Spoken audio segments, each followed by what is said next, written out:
You see, there's been a big misconception in the world of hypnosis.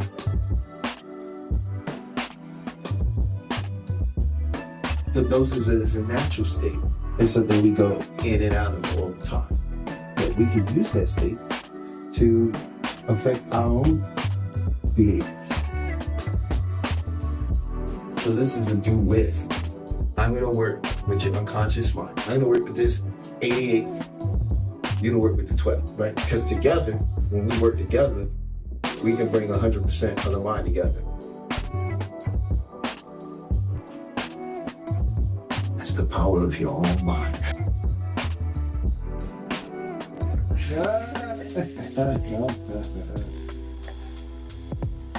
So I just attended Talib's group hypnosis, Beyond the Mind, and it was amazing. And the fact that I feel so refreshed and so energetic afterwards is amazing. It's a wonderful feeling. This was a bonus. So for the last couple days, I had been experiencing a pain behind my face.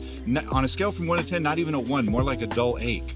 And while we were going through the process, I was able to let that go, and I was actually able to pinpoint the root of that disease during the meditation process and during the visualization. And since we've been done, I haven't felt that pain, that dull ache behind my face that I had been feeling like for the last few days.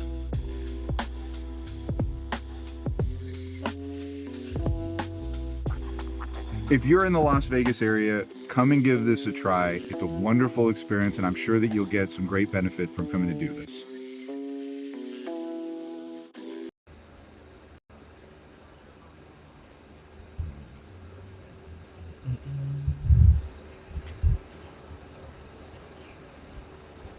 Can't hear you. Hello. Can't hear you. Greetings. That was awesome. Greetings and salutations, and welcome to Beyond the Mind Hypnotherapy, where we're not here to teach you, we're just here to remind you. And today we have the most amazing guest. And I wrote up something special just to introduce our guest. Today, usually, I'll just start with the regular. First of all, how was your week? Was it a challenging week? Was it a week in which you overcame things? Did you experience something new? Did you experience the familiar? Did you recognize the familiar had been playing this week and decide to address it in an unfamiliar way? Whatever it is, please leave a comment and let us know. Also, later we will be opening up the lines for people to come in, to communicate, to share. And once again, this is a community in which we want to present real tools, help you make real changes, and share information in a tangible way that you can apply it in your everyday life, not some convoluted way where you're going to need the next 20 years to understand what we're saying. We want it to be clear, precise, and applicable. So that's what we're here for. And I'm going to ask my good buddy Seth, how you doing this week, man? How's Friday? I'm all right, man. Doing all right this week. Got a very productive week. Actually, this week is actually extremely exciting because we have our mentor here, Shelby Brown, which is really awesome. Yeah, man, this week was pretty productive. I got a lot of stuff done within my personal achievements. So. That's always a plus. That's always a plus. So what I'll go ahead and do is I'll introduce our special guest, okay? Our special guest is Shelby Ray Brown, okay? And we're welcoming Shelby Ray Brown. We are absolutely thrilled to have her here with us today. Shelby is not just a hypnotherapist. She is a guide of transformation, a discoverer of hidden potential, and a true pioneer in the field of clinical hypnotherapy. As a certified clinical hypnotherapist, she carries a rare and beautiful warmth that makes every person who steps into her presence feel seen, understood, and deeply supported. Her credentials are not short of stellar. Shelby graduated with honors, earning both her diploma in clinical hypnotherapy and an Associate's of Occupational Studies in psychophysiology, from HMI, which is the Hypnosis Motivation Institute that we gladly are a part of as well.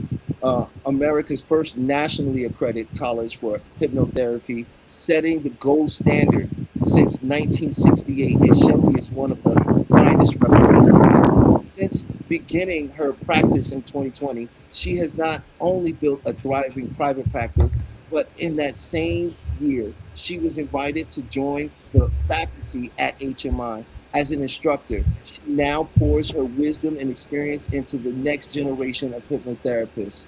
A, excuse me, a highest honor that speaks volumes about her mastery.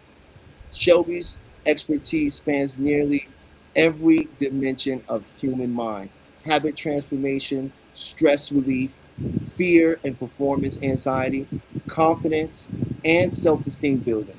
As a certified neurolinguistic programming practitioner and MER, which is mental and emotional release therapist, her toolkit is packed with cutting edge approaches that drive profound healing. She is also a certified therapeutic imagery facilitator through the American Hypnosis Association and has led workshops and seminars on topics including smoking cessation, weight loss, working with seniors, rapid hypnosis demonstration, body syndromes, and explorations of consciousness level. But what truly sets Shelby apart is the deep empathy and conviction that runs through everything she does. She was honored with HMI Clinical Achievement Awards for her outstanding performance during clinical internship, not just a trophy, but a testament to healing, the healing power she brings to every clinical, to every client. Shelby, It sounds presence about. here is our privilege. Today, we go beyond the boundaries of the mind and explore the infinite possibilities of consciousness. And you are the perfect guide for that journey. Welcome to Beyond the Mind Hypnotherapy. Everyone, please welcome Shelby Ray Brown. Well, thank you. Thank you. It's wonderful to see both of you, Zephyrin and Talib. Yes, yes, yes. Thank you. And my new friend, Peach. Oh, Peach, yeah. Peach hasn't come on yet, but she will. Okay. She's around. I can feel it. Yes. She likes to stay behind the scenes, but we know how to bring her out. We know how to make her come Okay. out her little cubby hole, you know. Okay. But Wonderful. go ahead. You had something you want to say, Seth? Oh no. I know you had questions and you wanted to kind of get into it, and I was going to follow up after you. So go ahead and take the lead, my man, and I'll come behind. Well, okay. One of the first things I wanted to ask was, how did you get into hypno? Like before, what were you doing before hypnotherapy, and all this amazing stuff you're doing now, and what got you into it? How did you get into it?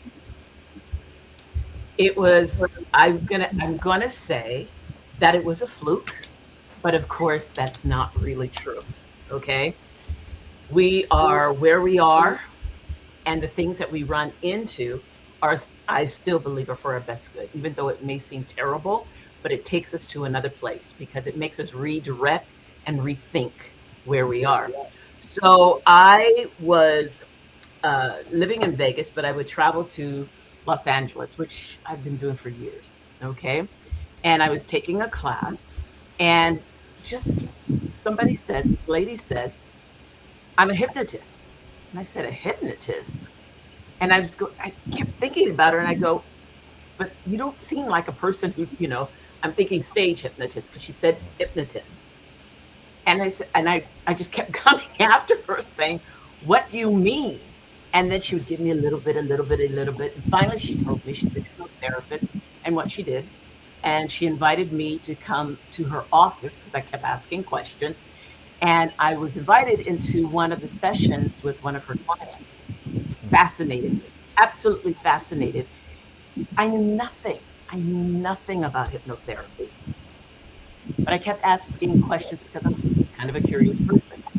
So from there, I went, I need to do something about it. She was opening a school with her mentor, in Florida. And I said, I'm definitely interested. Thing is that things didn't come together very well. And when I'm ready, right? So I remember waking up at like 3 o'clock in the morning going, bing, I'm going to call this school with the sign on the freeway, HMI. I did. I made an appointment. I knew they were closed, but I wanted to be the first call so I could go in the very next day. I did.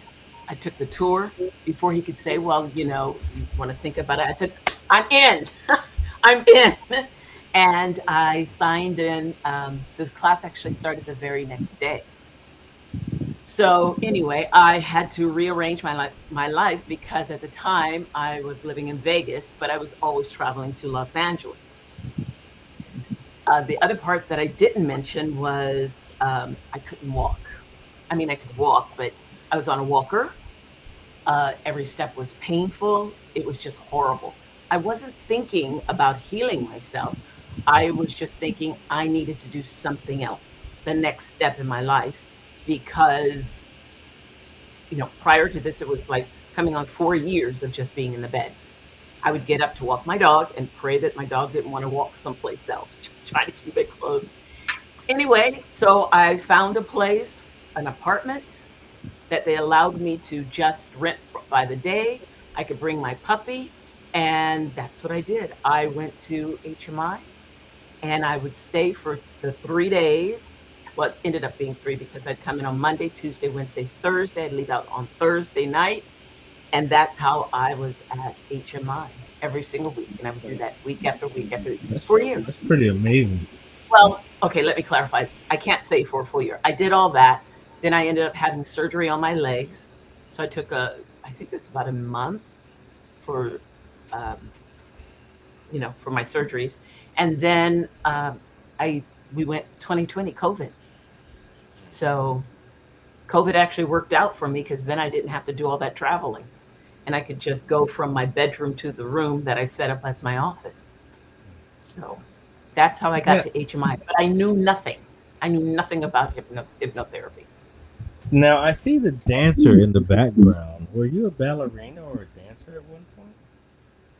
Yeah, all of those are with me.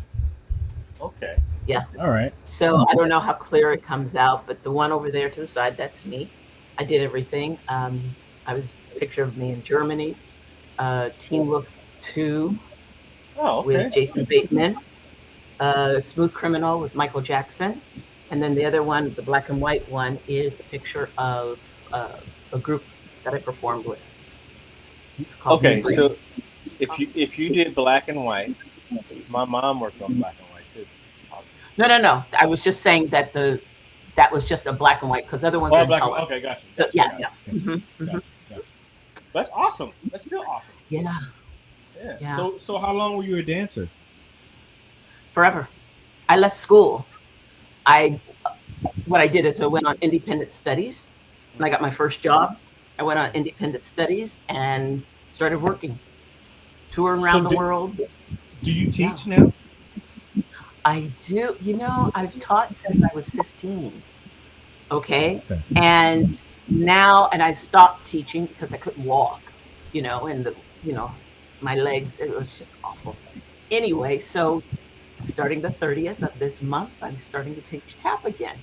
Oh, awesome. Because I didn't think I was going to do it again.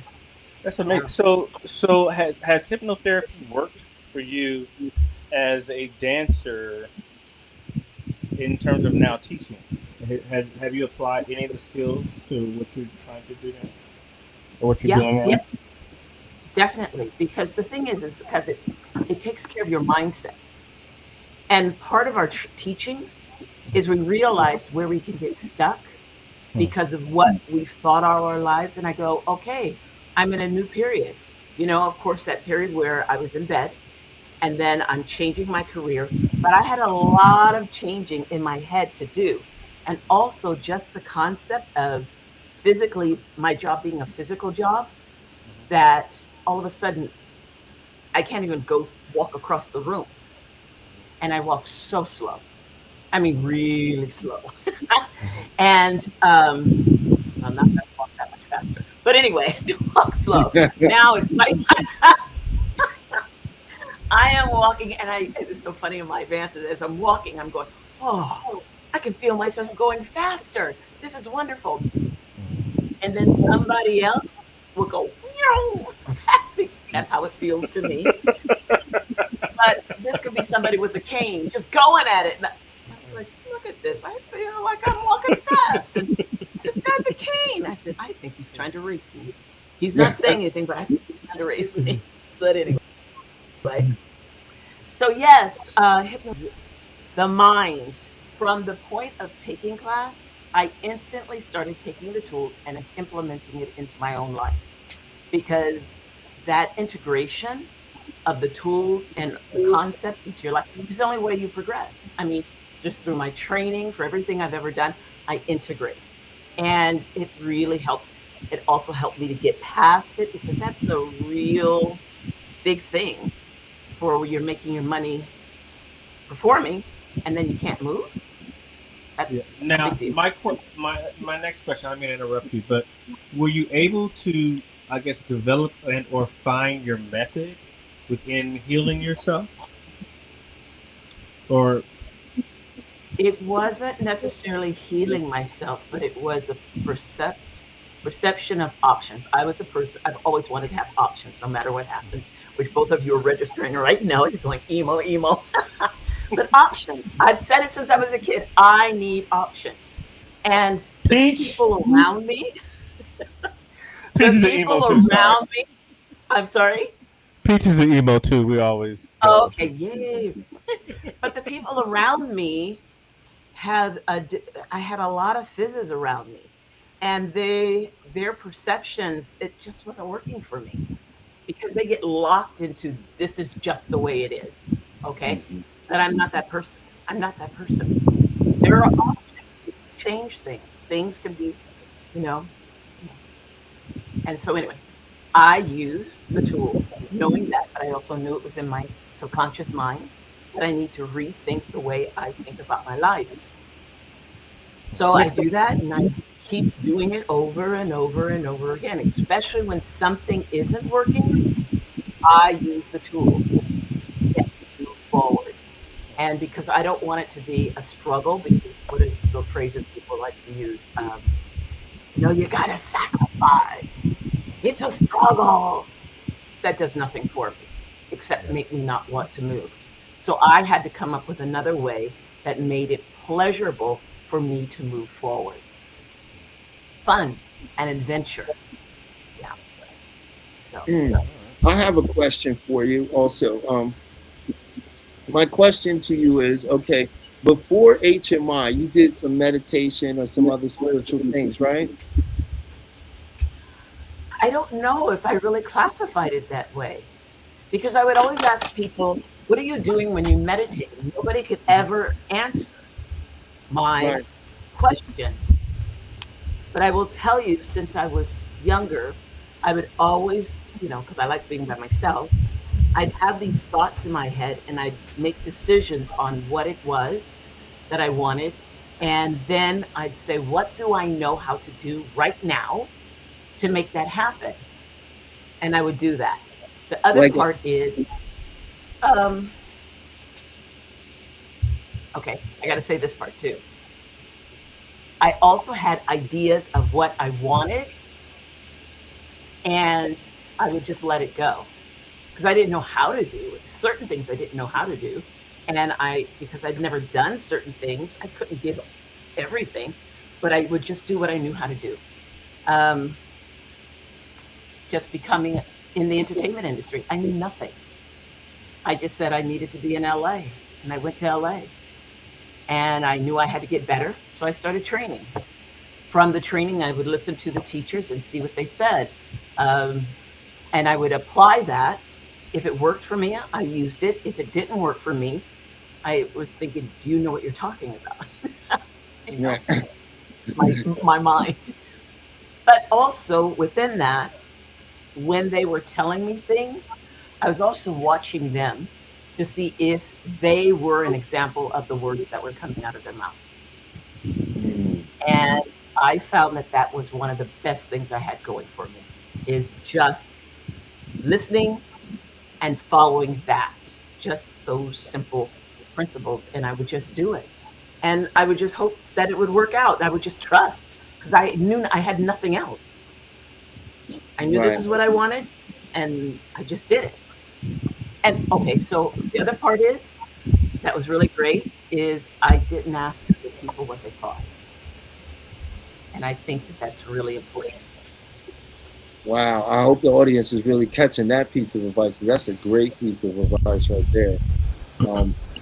So that actually leads me to my other question too, which was like, what were one of the when you got into the hypnosis, right? Especially going into HMI, what was the defining experience for you that let you know, oh, I can use this to work on I can do some real change on myself with this. Did you have an experience with it at some point that gave you that realization? Yes, because I knew nothing about hypnosis. I did not know that we constantly go into a state of hypnosis on and off every single day. It is not a good or it's not a bad thing. It just is.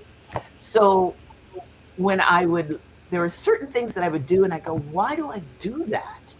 And then the answer came because I was sending myself into hypnosis. When do you send yourself into hypnosis? When I get confused, when I'm in an element that I don't understand what. Uh-oh. She froze. Oh, we got we got you frozen right quick, Miss Shelby. I don't know if you can hear us. I did good in a way There we go. because. Uh-oh. Okay. There we go. We had a moment where you froze. Yeah, because you guys froze too. So just realizing that we go into hypnosis was a big one for me because I never knew what was going on. And I just knew that there were times where I would do things or I was just like in a maze of questions about a lot of things. And I go, I think that's going into hypnosis because I would get confused. I wasn't necessarily fearful, but I get confused by information coming to me. For example, because right now in this day and age, there's a lot of people who are going into hypnosis even more because they're on the internet, just scrolling. And the thing is that sometimes people know what they're talking about. Sometimes people are just repeating what other people have said and they dressed really well and they're just repeating, but they still have no life experience to prove it. So I listen to people and I go, I don't believe you. Just because what have you done to prove that what you're saying is true? And at least it's true in your life. It doesn't have to be true in anybody else's. True in your life. What can you tell me? You're going to tell me about these big concepts, but how have you? That's why I like to implement everything. I want to be able to prove what I'm saying is correct. I want to be the living proof of what I'm teaching. I did that with dance, the performing arts, and I'm doing it with this too. So is there something different how has my life changed? Yeah. Now, you have something else coming up. Is it the LA Hypnosis Fest? Hypno LA? Is that what it is? Hypno LA, yes. I'll be a speaker. Yes. And when is that happening, actually? And where? That is September 17th through the 19th. Okay. That's in Los Angeles? Correct. Awesome. And what will you be speaking about? Permission to charge. Meaning speaking to hypnotherapists, because there are many people that they have been taught that they are supposed to give everything away for free. Bless you. And not charge. And that's, heart-based businesses, they're taught not to charge. It's kind of like being an artist. You'll be a starving artist. So those are links that are being put into their subconscious mind. And the thing is, it's an exchange of energy. And you have to it's like having to be healthy and well so that you can help someone else. Yeah. I would love to come see that if you don't charge me. Listen to you. I'm kidding. You deserve every dime. Yes, you should. Both of you should come. Yeah. It'll be fun. There's a lot of speakers coming from England and, well, around the world.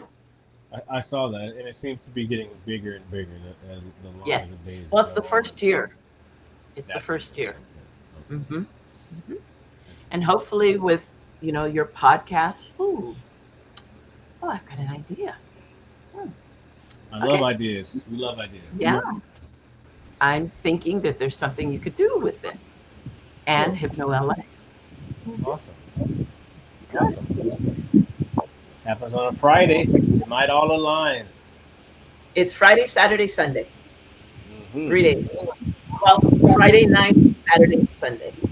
And Friday is the opening evening, correct? Correct.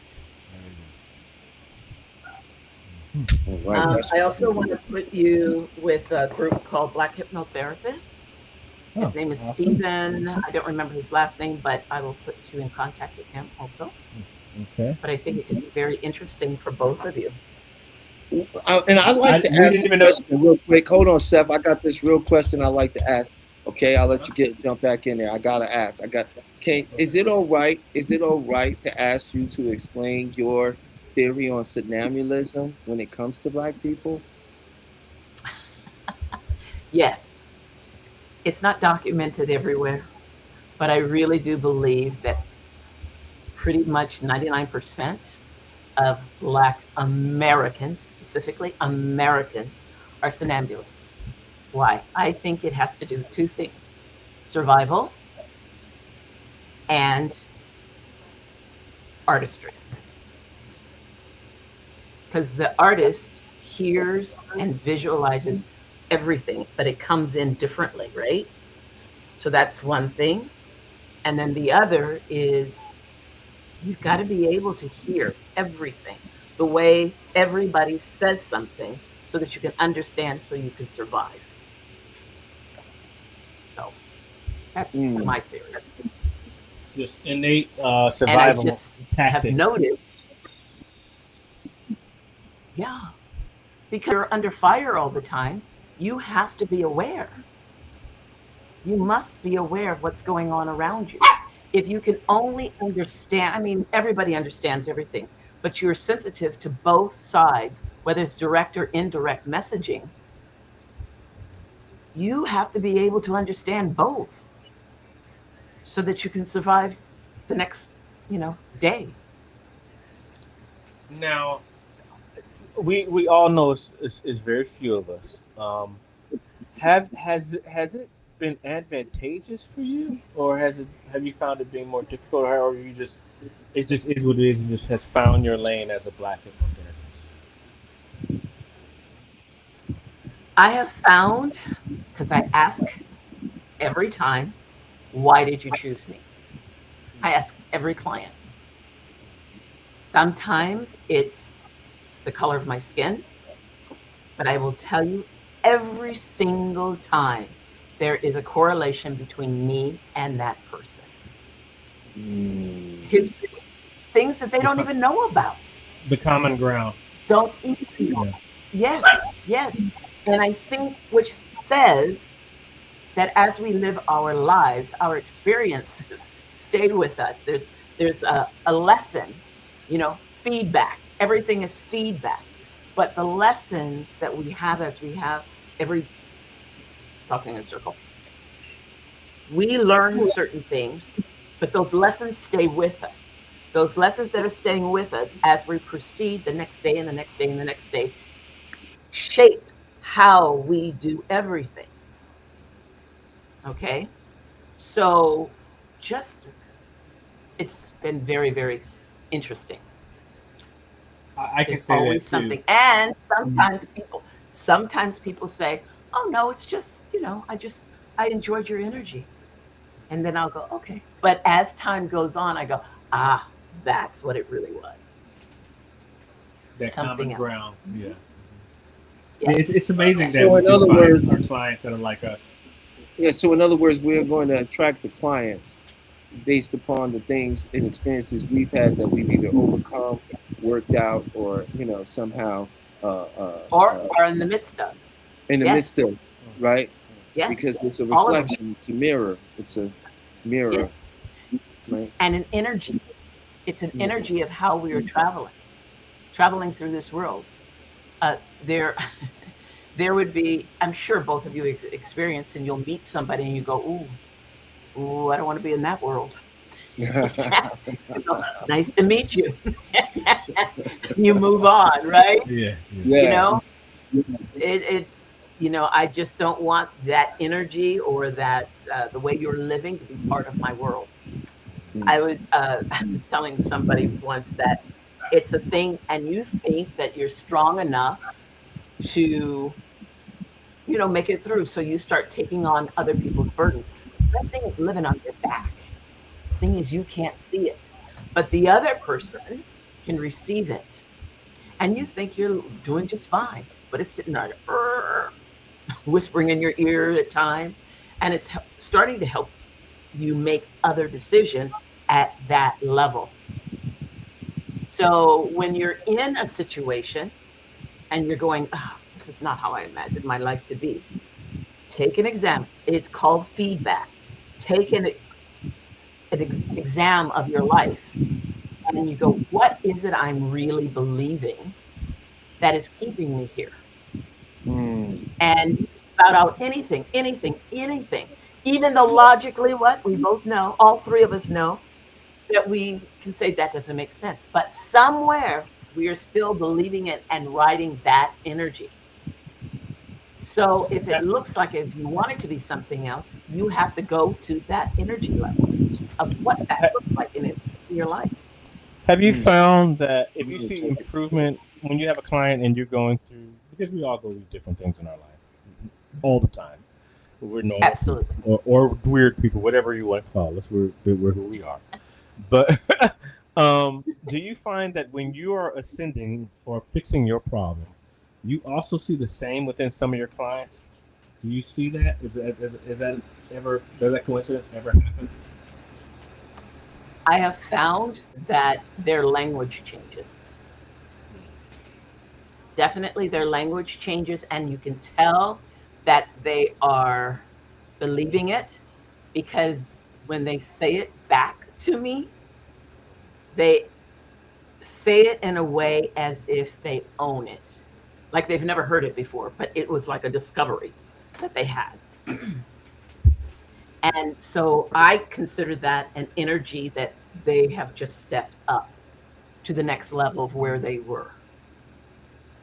And they feel it, from my perception, as fresh energy, fresh thoughts, fresh, and I could say, well, I've been talking to you about this for the past year, but today you found it as a fresh energy source, and this is the way you're going to think about it now and act upon it now.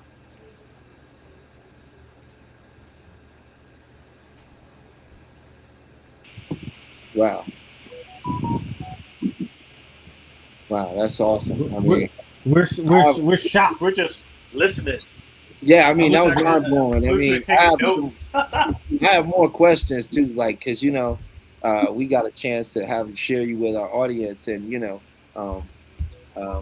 I would love for you to share a little bit of the perspective of why hypnotherapy is such a powerful method, because you've shared it with us, and we're super convinced on why it is. So, but we'd love for you to share why even some of the audience that's listening would even consider going the route of hypnotherapy.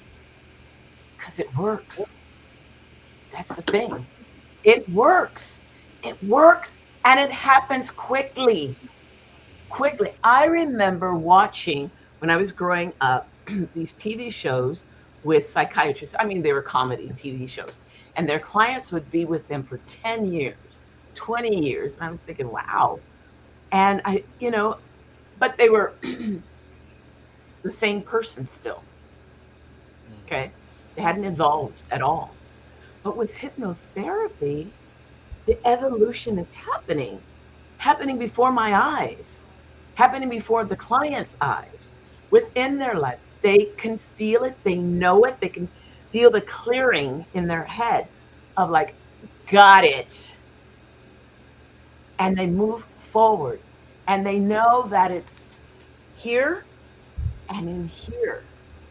You know, we're a heart-based business. It's in here and they can move forward. They don't need, they're not asking anyone else because it's all about them. I'm not telling them who they are. They're telling me who I am, who they are. Okay? So I'm not creating something that I want them to be or I know better. No, no, no. Their life is their life.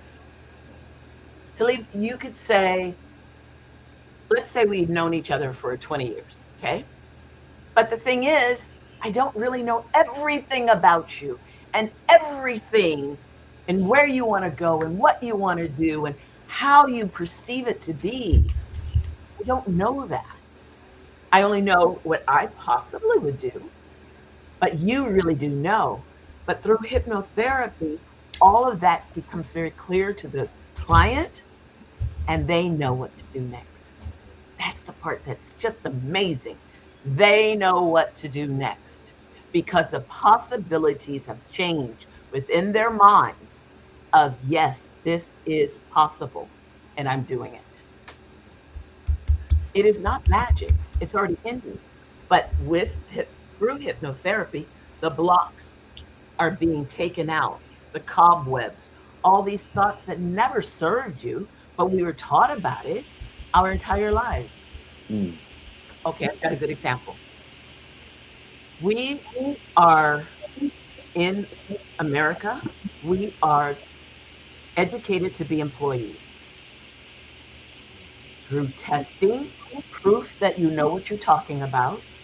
This is the next step because they're going to tell you the next step, the next step, the next step, right? Mm-hmm. But the thing is, if you want to become an entrepreneur, a business owner, create something and invent it, somebody who invents something, it's not that way. There is no step by step by step. I mean, all the way through college. I don't know if you're familiar with doctors. They fall into the system. Why? Because they're taught that way, right? But do they really know about business? They haven't been taught about business. And to do that, there's gatekeeping that's set up to make sure you don't go off on your own. Do your thing. Insurance, let's make sure the insurance, other than that, they're not going to have anything to pay you with. And you're doing these incredible things. They're going to sue you. I mean, all these things are set in front of the person. But being an entrepreneur is like the wild, wild west, the gold rush. And you have to be ready. You have to be ready to go on that adventure.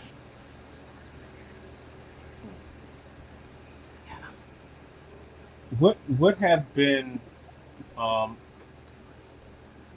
the challenges for you being living in and out of two states and commuting, even though it's not that long of a drive, but you've been making it? Like, how has that been for you, and how have you been able to manage that where it's actually not much of a burden for you? I think because of the way I was raised. I was raised as a military child, and you're told where to go, where to live. One of the best things I got from being a military child is I don't have to be here for the rest of my life. Like how people get in arguments with one another and this and that. Are you kidding me? I don't have to know you. That's just my attitude. I don't have to know you. You don't have to be in my life. And to me, that's very easy and it's very powerful. So from back and forth, because I like to travel, I don't want to let something go. So I continue to travel back and forth, and it's an adventure. I remember when I graduated from high school and I went, and now the adventure begins. So, That's amazing. That's beautiful. Did you good, Chef? Is there anything you want to say? Go for it. Go for it. Oh, great, because I was definitely going to ask some more questions, especially for the audience, because we have such a person of such a, a wealth of knowledge, you know. So what I'd love to ask you about is stress, right? And what what for the audience, how would you let them know how to approach stress? Because I've learned there's a certain way you must approach stress, or it will tear you apart like a werewolf. So I Okay. was wondering if you maybe could share some tips about managing stress, you know, and then maybe you could go into a little bit about because you're a certified imagery facilitator. Maybe you can go a little bit into how imagery within hypnosis and stuff can help with stress management. But maybe you could just start with some of that for me. Okay. I'm pretty proactive. When something starts to stress me out, I realize what it is. Then I say, what can I do about it? If it is nothing that I personally can do, actively do something about it, then I go to feedback. What is the feedback that I'm getting from this? She froze. Such a good time too. Such. Ah, Um, as soon as she unfreezes, we just jump right back into it. she's talking about feedback. That's where we were. This is good stuff, man. I'm like, I had to break out my pen and pad, start taking notes here. I'm like, whoa, the master is cooking, Hmm. Agreed. cooking with some Agreed. grease. Yeah, you know, leave a one in the comment if you get some good information, you know, and She's gonna Peach, jump back in. that's great. Peach also opened up the lines if you'd like to come up and ask any questions or participate. We're more than happy to have you up here. Um, also, And Peach, she is an emo, yeah, and you this is a might have some great person questions to for her. ask your email questions You to might too. have So some if she questions has an for her. email, you might have want to ask that. You saying something about my? I don't think my mic is hot though. I don't hear any. It's the ambient. I'm ambient right now. It's the ambient sound that's really loud, I but don't it's know. all That's good. no. Hold on. I want to clean it up if it's me. I It's have really noise loud. cancellation. What? Yeah, when you turn your mic off, you can't hear it. Hey, there it is. There he is. I do hear the hissing though when I No, mute it. I don't. Whenever you mute it, I don't hear it. You Hold on. hear We it got. We now? have to get. We have to get. What's it called? You Back hear in it the room. now? Yes. Huh? What's up? What's up, No. Junior? Wait, hold up. I'm trying to find out what's going on with the sound. Yes. Yes, we do hear it. We Okay. No one but else has we said have to this. get. No one We else have has to get. said this. Just you hear it. They don't I'm know what trying it to sounds identify like. it. I know what it sounds like on the show. You're not supposed to hear hissing from anyone, but it's if you mute it, then you don't hear it. It's all good. Hey, we need to get Shelby back in the room. Yo, I got people telling me it sounds good, sir. I don't know if you're just hearing something. Okay. So I'm just trying to make Okay. sure Well, I hear it, but it's you're being okay told that right it's now, good. but we do need to get Shelby back in the room. Well, that's what Peach is doing as soon as she Okay. goes back in. So All right. I got my son on here, and most What's up, importantly, man? I got the Kung Fu man, my brother, Sudan Oh, Jefferson here. Sudan is here.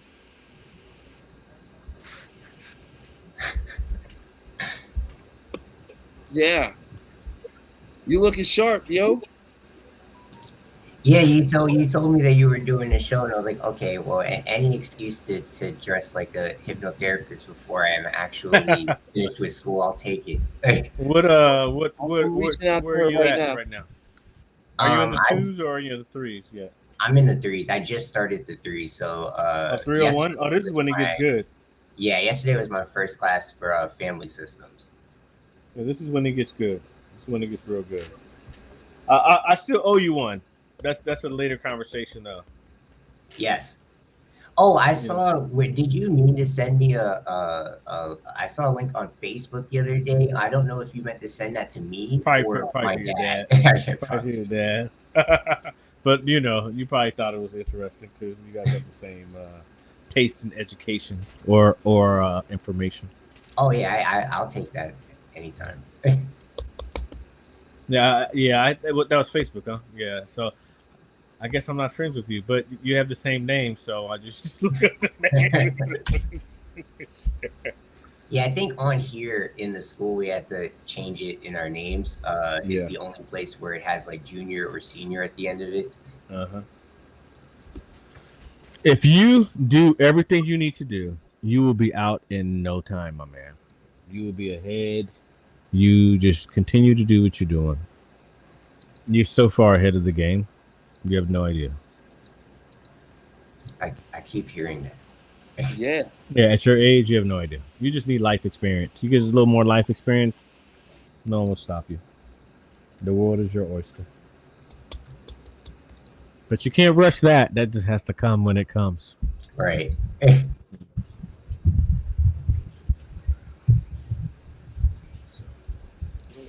Hey, what's Shelby up, coming back? Sue?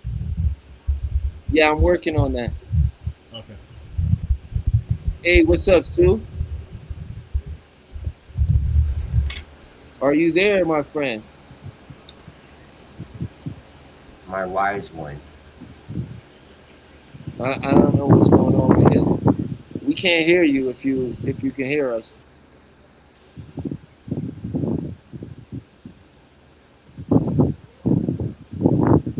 No. I heard it for like a second earlier when it initially joined.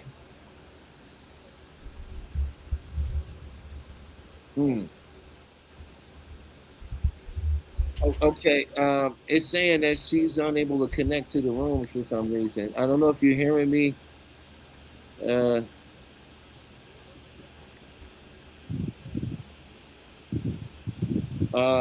Sudan, you're muted. And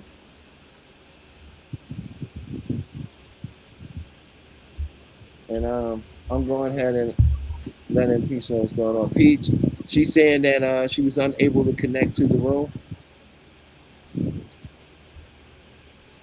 So, hey, we didn't have no guests last week, and now we got more guests than we know what to do with. That's how it is. Feast of famine. Feast of Yeah, famine. yeah. So what's up, youngster? What's going on? Talk to me. How's life? Good. I've been thinking about I was listening to what Shelby was sharing while I was trying to figure out how to open this up on my computer so I can actually use my camera. And yeah, I'm good. I've just been I say the past week or two really reflecting this past family systems, I'd say really rocked me in a good family way. system, yeah, right. Family systems is really good. And that's something you need to like just put to the side in your notes. If you haven't taken notes, I would suggest you pull that chapter out and start highlighting and start putting notes on that one because that's gonna be useful forever.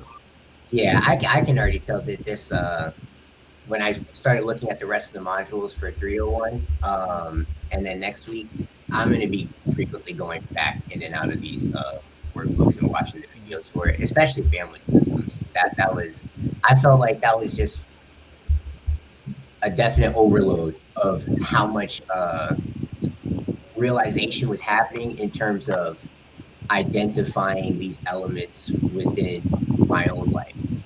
Because I feel like it's almost impossible to go through these courses and even learn about this and really be good at applying this to other people to help them without applying it to yourself first.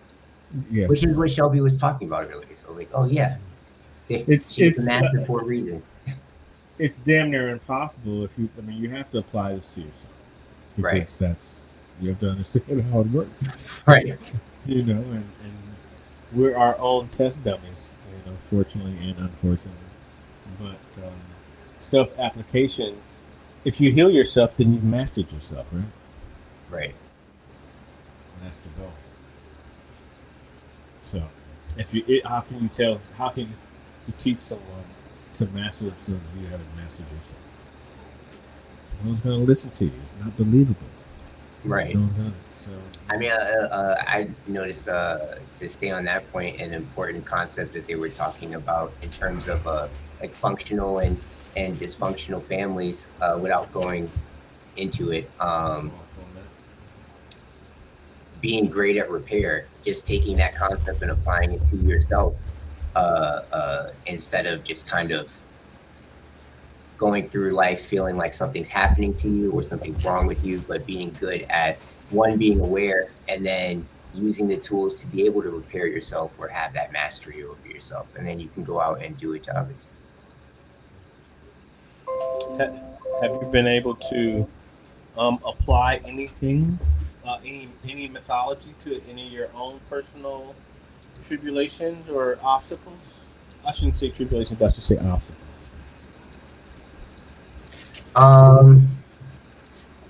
Yeah, I would say my thing is reminding myself to do that.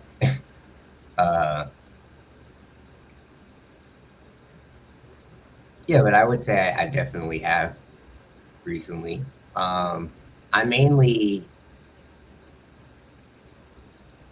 looking at how to use these tools to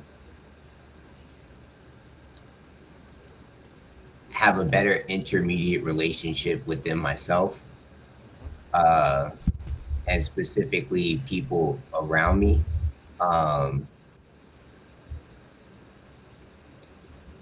Yeah.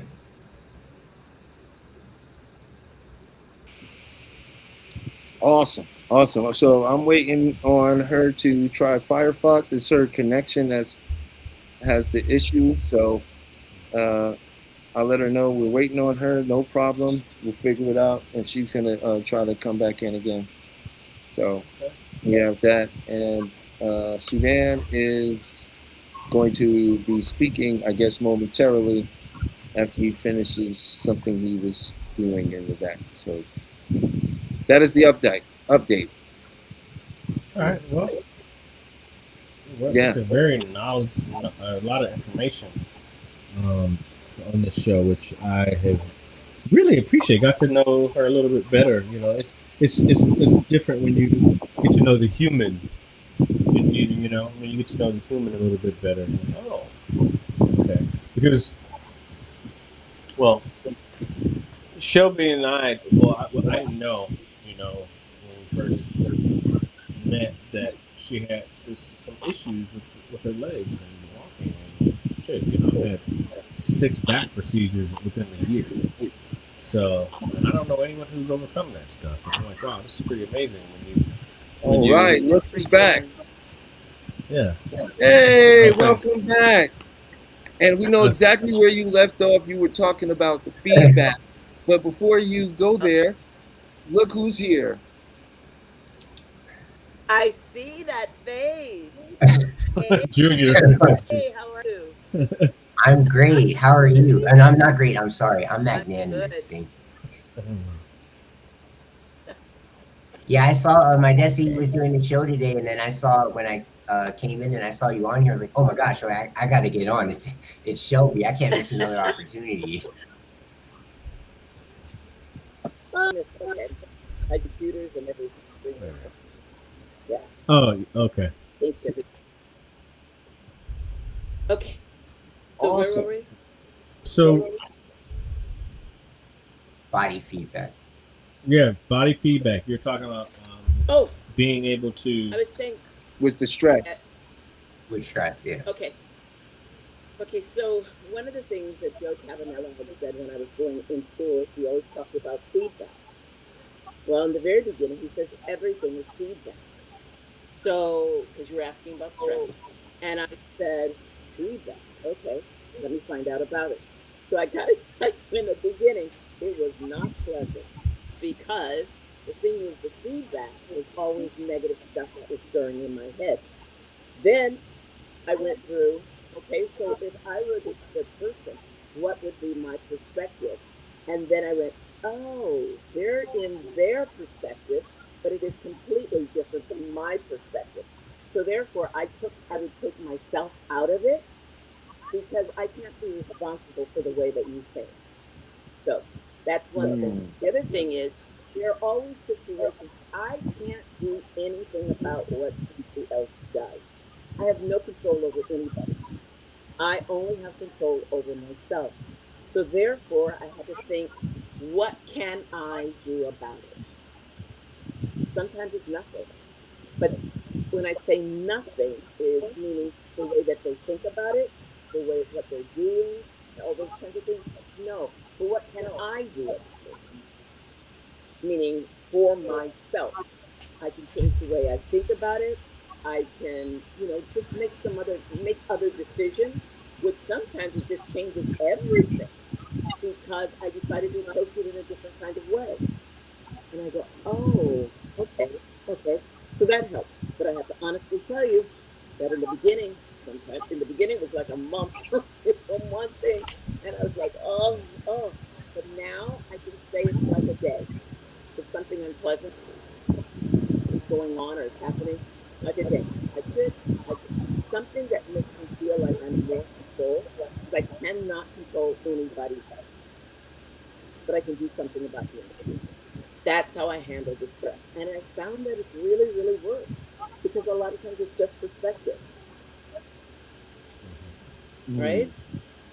So their perspective, like I said, if I were, because if it were the other person, knowing for what I know about the way that they think, that how they would draw the conclusions to this, thinking that it's this, but it's not, because that's not what I'm thinking. Because many people think in their something happens.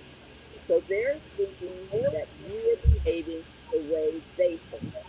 But I'm not behaving the way you think. I'm yeah, I had to get used to. They're upset. And maybe this is something that can never be repaired. Can I move on? Absolutely. Am I sad? Sometimes. But then there's other times I'm happy.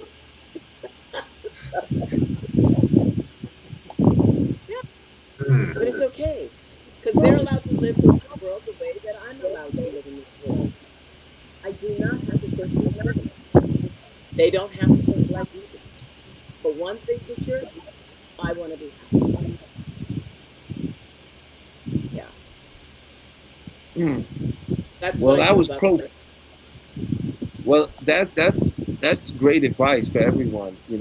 The perceptional understanding that people are feeling something totally different than you, and they're perceiving it from a different place. And when you just take a moment and you realize that, it really does shift how you internally are viewing what is happening in that moment.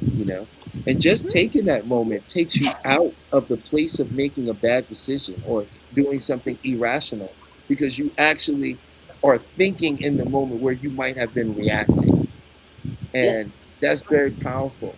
And so thank you for sharing that. And for this, like, as the second part, could you please share a little bit about how guided imagery in hypnosis really helps with stress and stress management? Okay, guided imagery for me, especially in the beginning, because I took Cheryl's course, was not a comfortable place for me to be. Because in guided imagery, somebody else has control. Okay? Now, guided imagery for myself and the things that I have, what I've noticed now is that it's really fun. We're going. And then I found old beliefs coming to be in my way.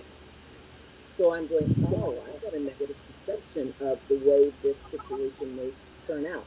Why do I have that? Because of evidence, not necessarily what I've gone through, but people around me have gone through. And they've given me these lessons in life of this is the way things are going to happen. But it's not true. It's not true.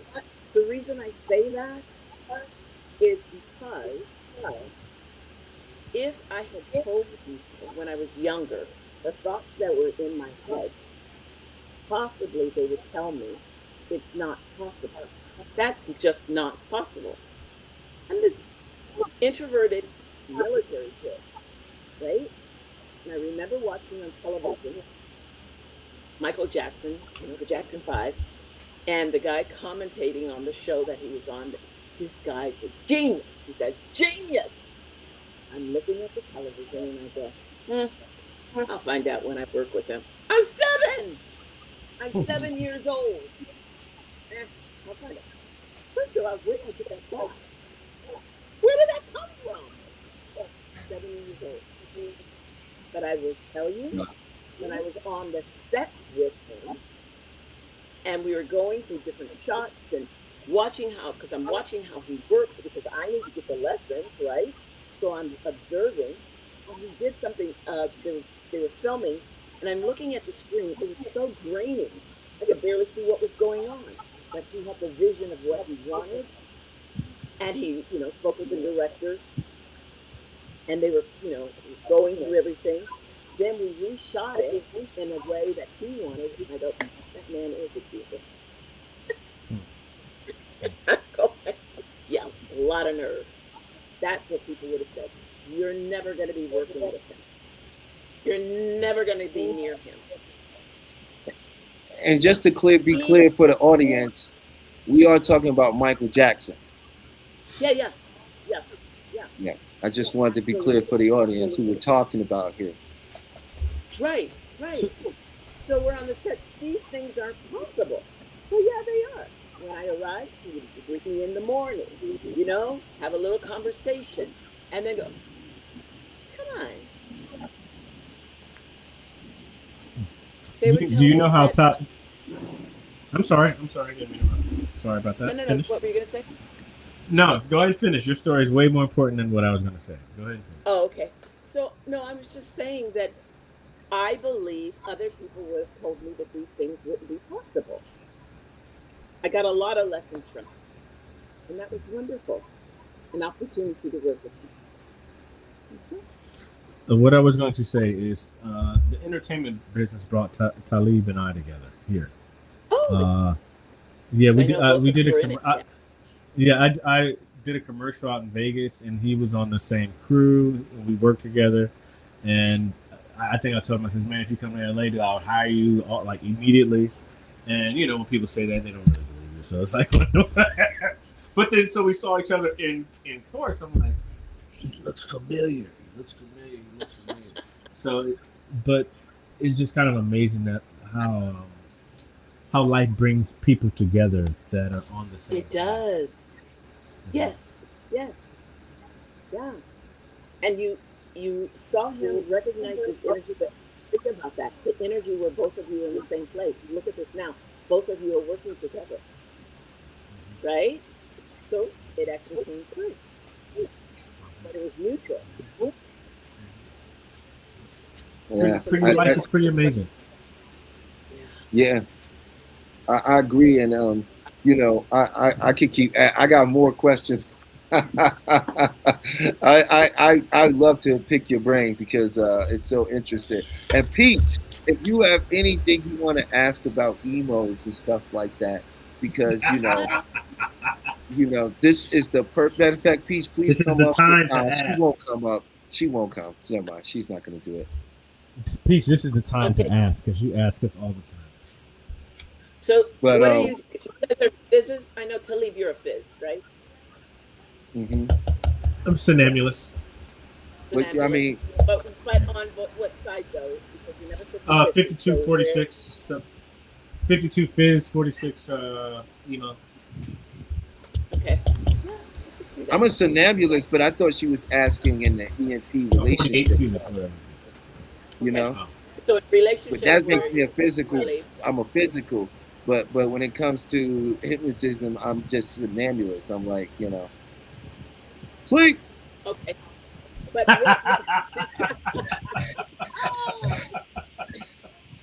okay, so in relationships, what are you? I'm a physical. Oh, absolutely. Physical.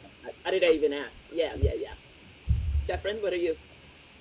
I want to say Fizz, but I think I go back and forth from emo to Fizz. So Somnambulance once again. Yeah. Yeah.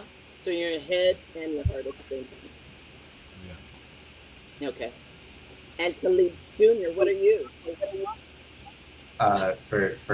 For both my suggestibility and sexuality, somnambulous, and I believe it's a physical, but I think I have to take it because I think it goes both ways sometimes. I've honestly seen myself in periods of my life drastically one way and then the other, and then like kind of in between. Right. But personally, I didn't take it yet. I think I'm physical. Okay. I'm a Well, physical who's Also, I sorry. was just Go going to ahead. say, when you get older, probably around 24, 25, it'll get stronger. Which one? Maybe. We'll see. We'll see. And Talib Sr., what were you going to say? Oh, I was gonna say physical with probably what they call it, that 40 physical. I think it's called where I'm not gonna be in over. I'm gonna put all my energy into getting bit, launching my business, and doing all of this and that. Yeah.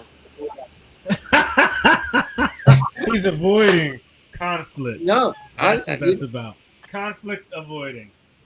No, I wouldn't call it conflict avoidance. I would just say that, we learned about it, and you have physicists that have had bad relationships or whatever. And so they, instead of going, I'm going to get in another relationship, what they do is they dump their energy into like their business or growing this. And they say, I'm going to take care of all this first before I go deal in that. And I'm going to really, because I won't put myself in that situation again, kind of thing, which he called like the 40 fizz or something like that.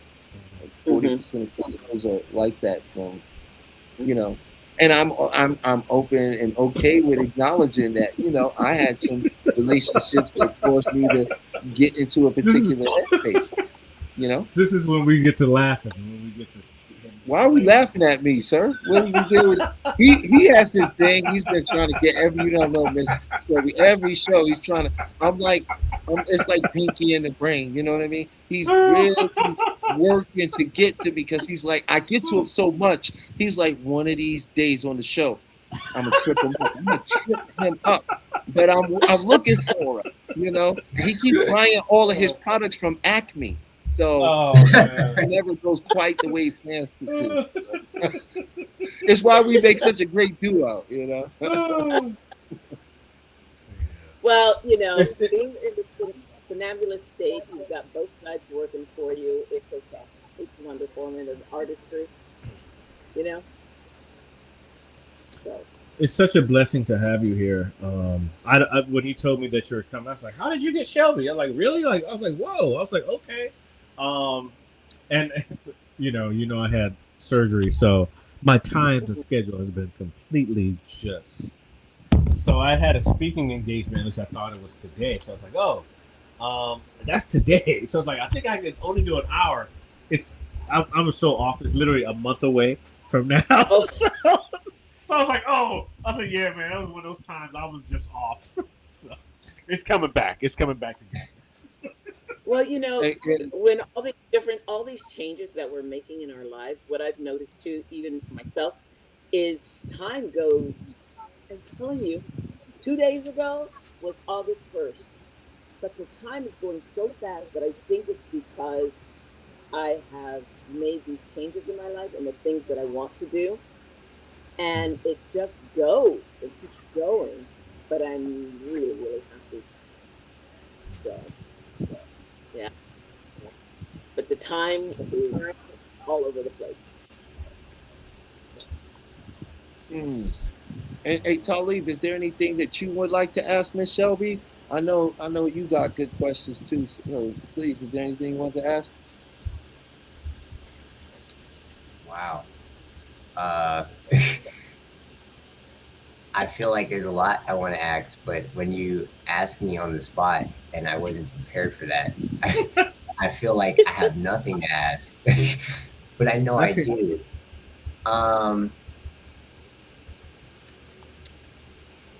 Well, while you're thinking, I'm going to address Peach. Does Peach feel that, or think, properly say to think, that she is being faced by something that she is uncertain of when these guys are talking about Fizz and Emos? Oh, Peach, she's got a question for you. Come on up here, Peach. Come on up here. I want to Come on. ask you a question while Peach Awesome, comes up Peach. regarding transference. How often do you occur transference with the client? When does it occur? How It often? depends. How often? I'm much better. I am much better now. But the awareness is the thing. Definitely the awareness. You know, Are you? and because of So you're that- noticing it faster, right? Yes. Okay. But I will tell you one of the things that has happened. I am so much more me now than I've ever been. Well, no, except for when I was a kid. Yeah. Because, I was trying to get along with people. Forget about that. Yeah. I don't worry about that kind of thing anymore. Most Well, of the time, it seems, as an early hypnotherapist, I can tell you that was one of the things that kind of tripped me up a bit, because you just didn't know that someone's issue was going to affect you in a way that it affected you. So I did realize that, if that does happen, there's things that I need to work on and work on those things. Be aware, and then it's time to get busy. It's time to really put something else on your list to work on, because you can't have that come up again, right? Well, Or if it is, you can handle it better. Well, you can ask yourself the question, where did I get that thought from? Do I really feel that way? Where did I get that thought from? Mm-hmm. Okay, let's talk about falling asleep while you're watching television. Where did I get that thought from? Oh, with my father, he passed away not too long ago, but when he would sleep, Condolences for your loss. whatever was on television, I said my condolences. oh, thank you. What he was watching on television heavily influenced what he would say when he woke up. So if he was watching those, because he didn't realize that we have so many police dramas. And if he was watching something like that, they had stopped allowing that to happen. He was like, they gave him game shows, things like that to watch, because he was in it. He was so into what was going on. Yeah, and was saying crazy stuff because my father's kind of calm. Yeah. So, transference. If we know the golden hours, the golden half hour, waking up and going to sleep. But also, if you have empathy for people like all of you do, you're going to feel something, but you got to know what to do about that. So you ask yourself, I do it too. Is this mine? Or is this somebody else's thing?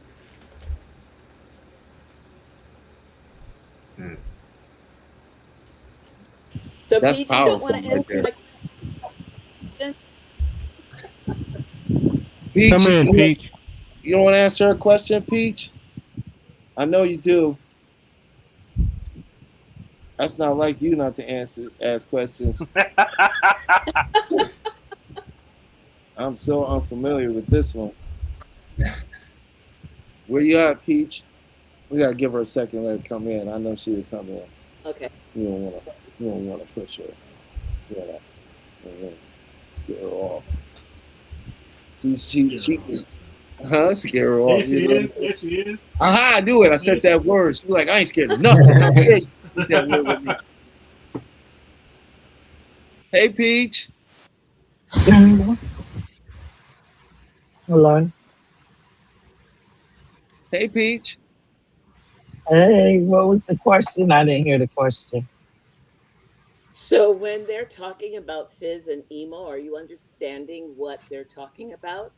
And because they're fizzes and they're telling you about the emo stance, are you relating to it or no? Yeah.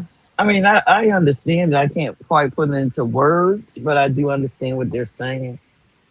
Okay. Okay. And you do realize that you're not wrong. Neither one, it's not like a right or wrong thing or better or worse thing. It just is. Yes, I do. But that's the motto of my life. Everything just is. Okay. So what does that mean? It just is. Occurrences just is. Everything just is. A person just is. Oh, okay. I don't really So have control of most things. I only can control myself, so it just is. okay. Okay. So do you tend to be on the happier side or a neutral side? Um, when it comes to dealing with other people, neutral, but for myself personally, I'm always happy. Okay. Great. Well, that's good. I was just curious because I know that there's an email concept can be difficult to under a while. No, to live is pretty good at explaining it. Wonderful. Wonderful. Yes. I did It's good. really That's right. interesting. That's right. I did good. I did good. You got any questions though? Listen, she is something else. Yeah, you know. Master. I don't. Tonight, believe it or not, I just actually don't have any questions, but maybe as I continue to listen, I might. But you know, my questions mostly be topic based, like based off of whatever y'all talking about, more specific topics. Well, what But did I you think love what about y'all the advice doing with here. the stress? Because I think that's some things you do, right, Peach? What? Allowing people to have their own perception. Like I can't control how you see things. Yeah, that's how I. Yeah, that's how I function my life. I don't take on other people's thoughts because I just can't. I can't do anything about it. I can't do nothing with it. So why am Right. I allowing that to take up Right. space in my head? I only can choose how I'ma handle it. Right. Well, Right. or And having some. Oh, go ahead. Sorry, please. I was going to say before, I was a person who wanted to help everybody out. Going, saying, think about that. Think about that. But founders, I was stressing them out because most of the time, to as much as I would to change the situation. Finally figured out I was stressing them out. I just thought, yeah, yeah. I'm not saying that you Excuse me. offer that too, because sometimes trying to help so much, some people don't want to be helped. They're really comfortable where they are, It's a lot of people like that. and you have to allow it to happen. Mm. Oh, couldn't hear you say. It's tough though. It's tough to watch and witness sometimes. Sometimes. You know what? Okay, but wouldn't that be some form of This is how I got transference? it. Yeah, it is transference, but I mean, transference is not. You can't always stop it. You do your best, but you can't. Okay, so this is how I got it. So one day when I got to LA, my car said, I don't want to move anymore.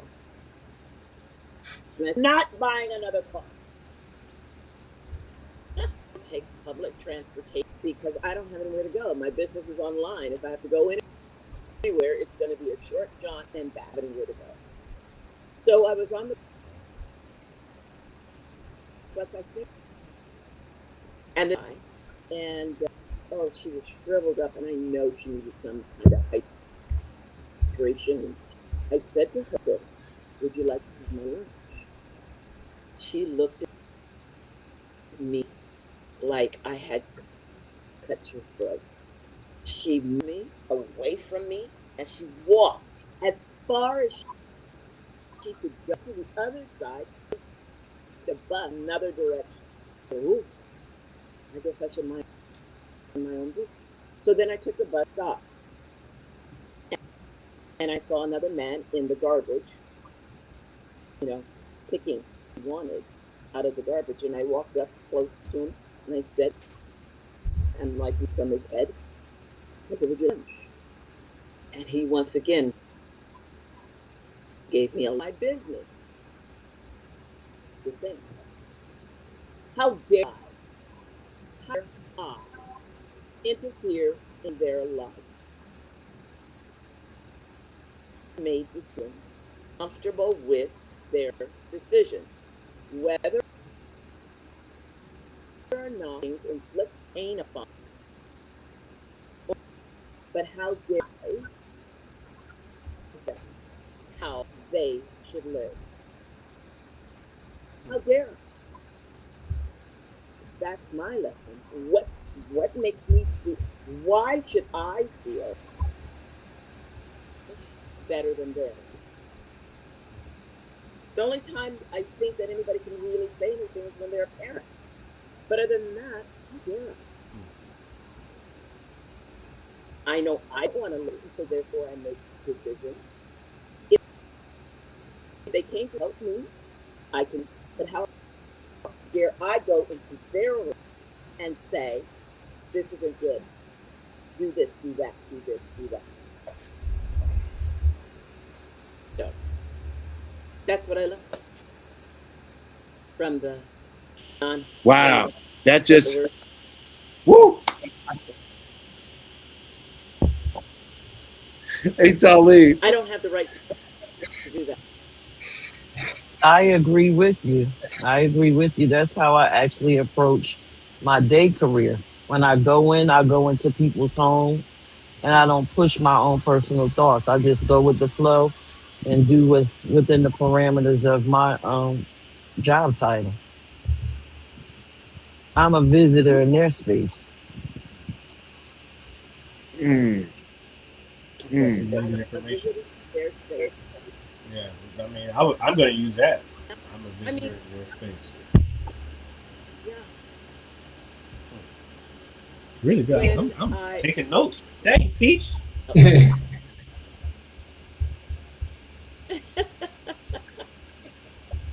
yeah. So it's just respect. So my job, I feel, is respect choices that other people make. As long as they're not somebody else, they have decided in a way that they want to do. And I think when they want help, they'll ask for help because there's a lot of help around. Mm. I agree. That reminds me of, when you just said that reminds me of people that have suffered from addictions.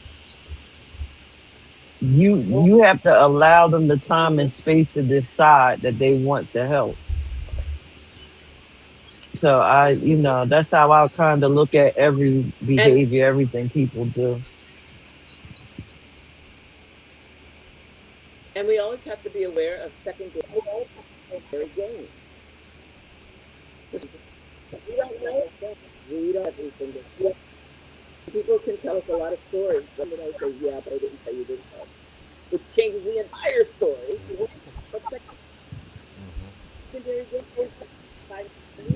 maybe by them let us free. There is a gain. There is a gain that they rather than live in a place where they're paying rent, all these other things. It's secondary gain.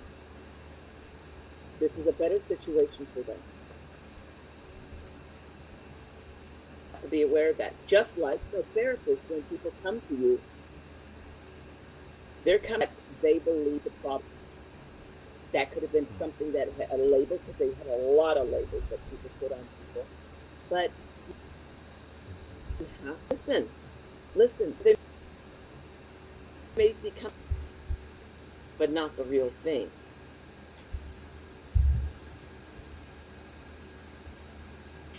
Mm. Secondary gain. That's something that we talked about on the show too. And I've spoken to Peach about secondary gain in the past. And you know how some to us it may look, or even to them, they may think it's a problem.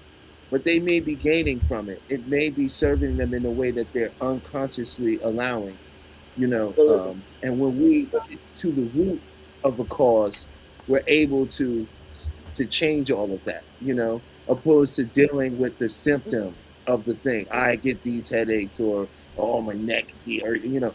A lot of that stuff goes into body syndromes, and how the mind does not store problems. The mind takes problems and stores it in the body, you know.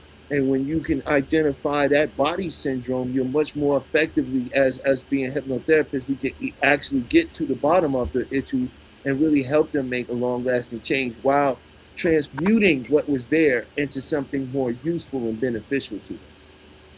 So I agree wholeheartedly. Absolutely.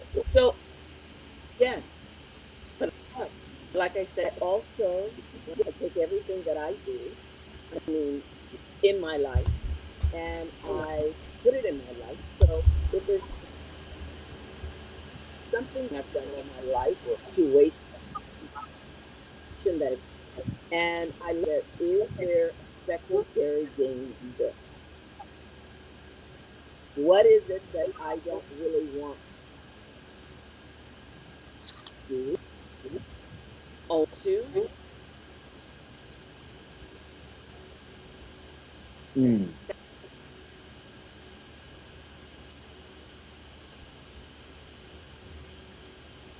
We lost the audio. So, oh, I didn't say anything. There we go. To that. Oh, I'm Yeah. sorry. I thought we did. Yeah. No.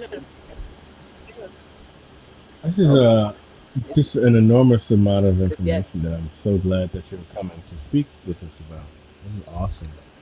It really is. Really appreciate it.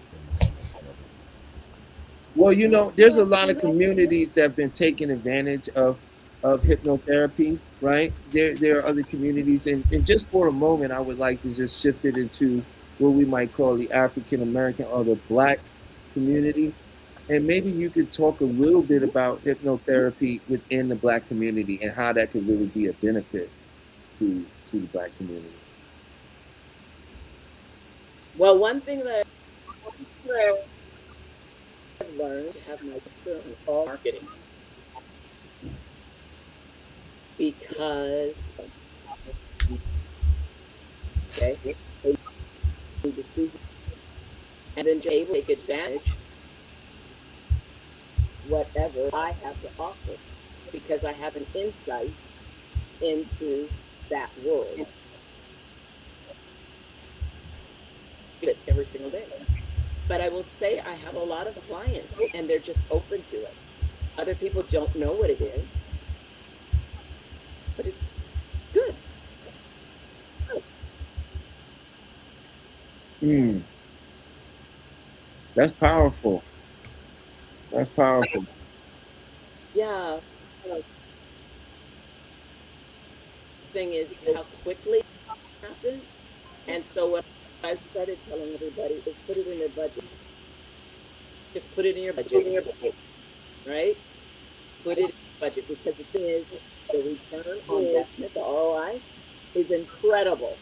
Your life will change and it will go to the place where you want to go. Form that is way easier than just going, I can do it, I can do it, I can do it.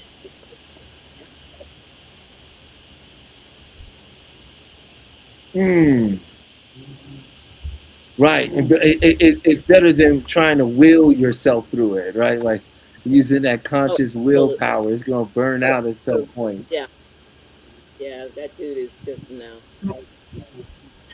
So, Miss Shelby, I want to introduce you to a good friend of mine and also my Kung Fu teacher and brother, Sudan. He's a master of some would call internal martial arts, but we don't use that term so loosely.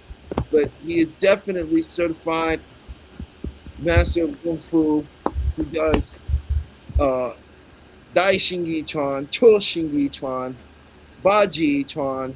He does Bian Gun, Tongbei, and is a Qigong master, Neigong, Neijiao, and many other disciplines such as Shuo Chao, which is a form of Chinese fast wrestling where he won several gold medals in China for this. And I was his first disciple, and we were best friends before it. And so it's amazing to be sitting here with him, so accomplished so far. And I really feel glad he was able to come in today. I have like two of my favorite people on the planet Earth on the same podcast with me. So this is amazing. Welcome in, Sudan. Good evening, everyone. How you doing? How are you? Say your name again for me. Sudan, just like the country. Sudan? Okay, Sudan. Okay. Sudan, like the country. So speak. Yes. So do you speak Chinese? I do. Oh, that's wonderful. I like languages, that's why.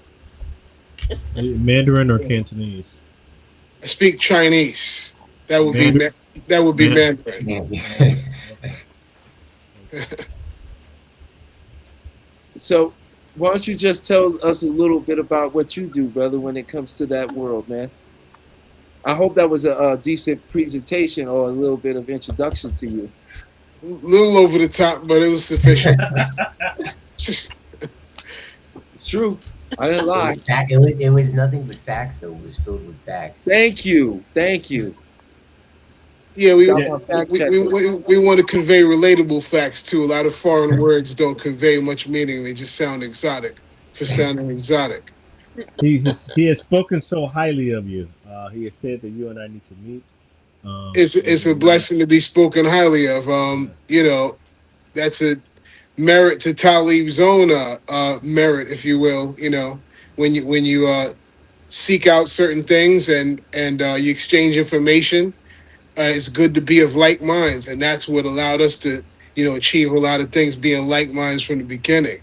And a lot of the things that you all are discussing here are almost a lot of times a 101 in that practice, as far as mindfulness and things of that nature, and self-study to understand self-study and things of that nature, and understand to study to understand the outward by, you know, mastering the inward.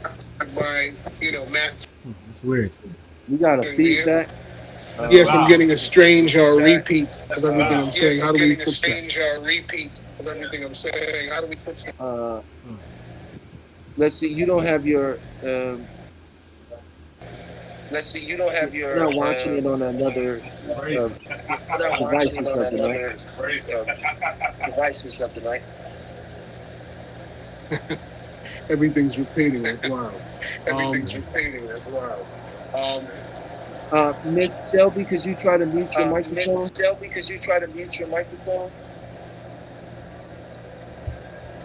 I'm gonna try to go down the line and see. Please try to mute. How are we looking on the sound? That's better. We good. Wait, no, that's better. We good. No, I was wrong. I jumped the gun. I muted mine, so We're getting a repeat. it's the whole thing. Everybody.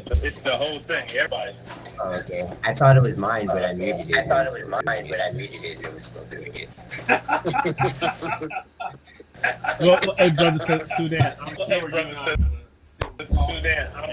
and have great conversations because you keep saying we gotta meet. Well, it's indeed a pleasure. And this will say it twice, and then it'll be 3 times. Miss Shelby, could you mute your microphone possibly? 3 times.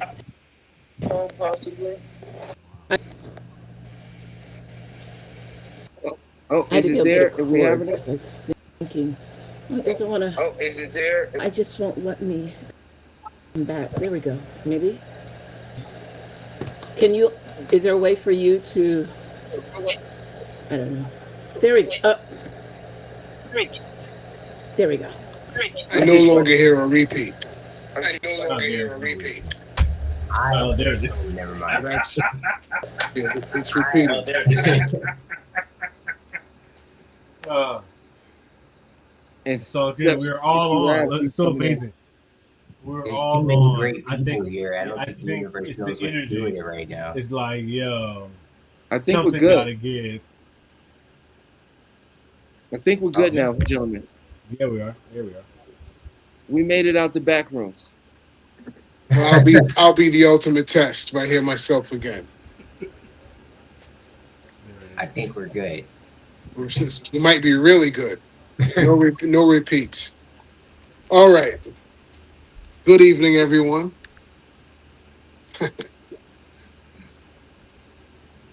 So, how long have you been teaching or practicing?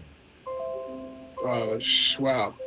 Practicing probably about 30 years. Teaching probably 20 of those years. Okay.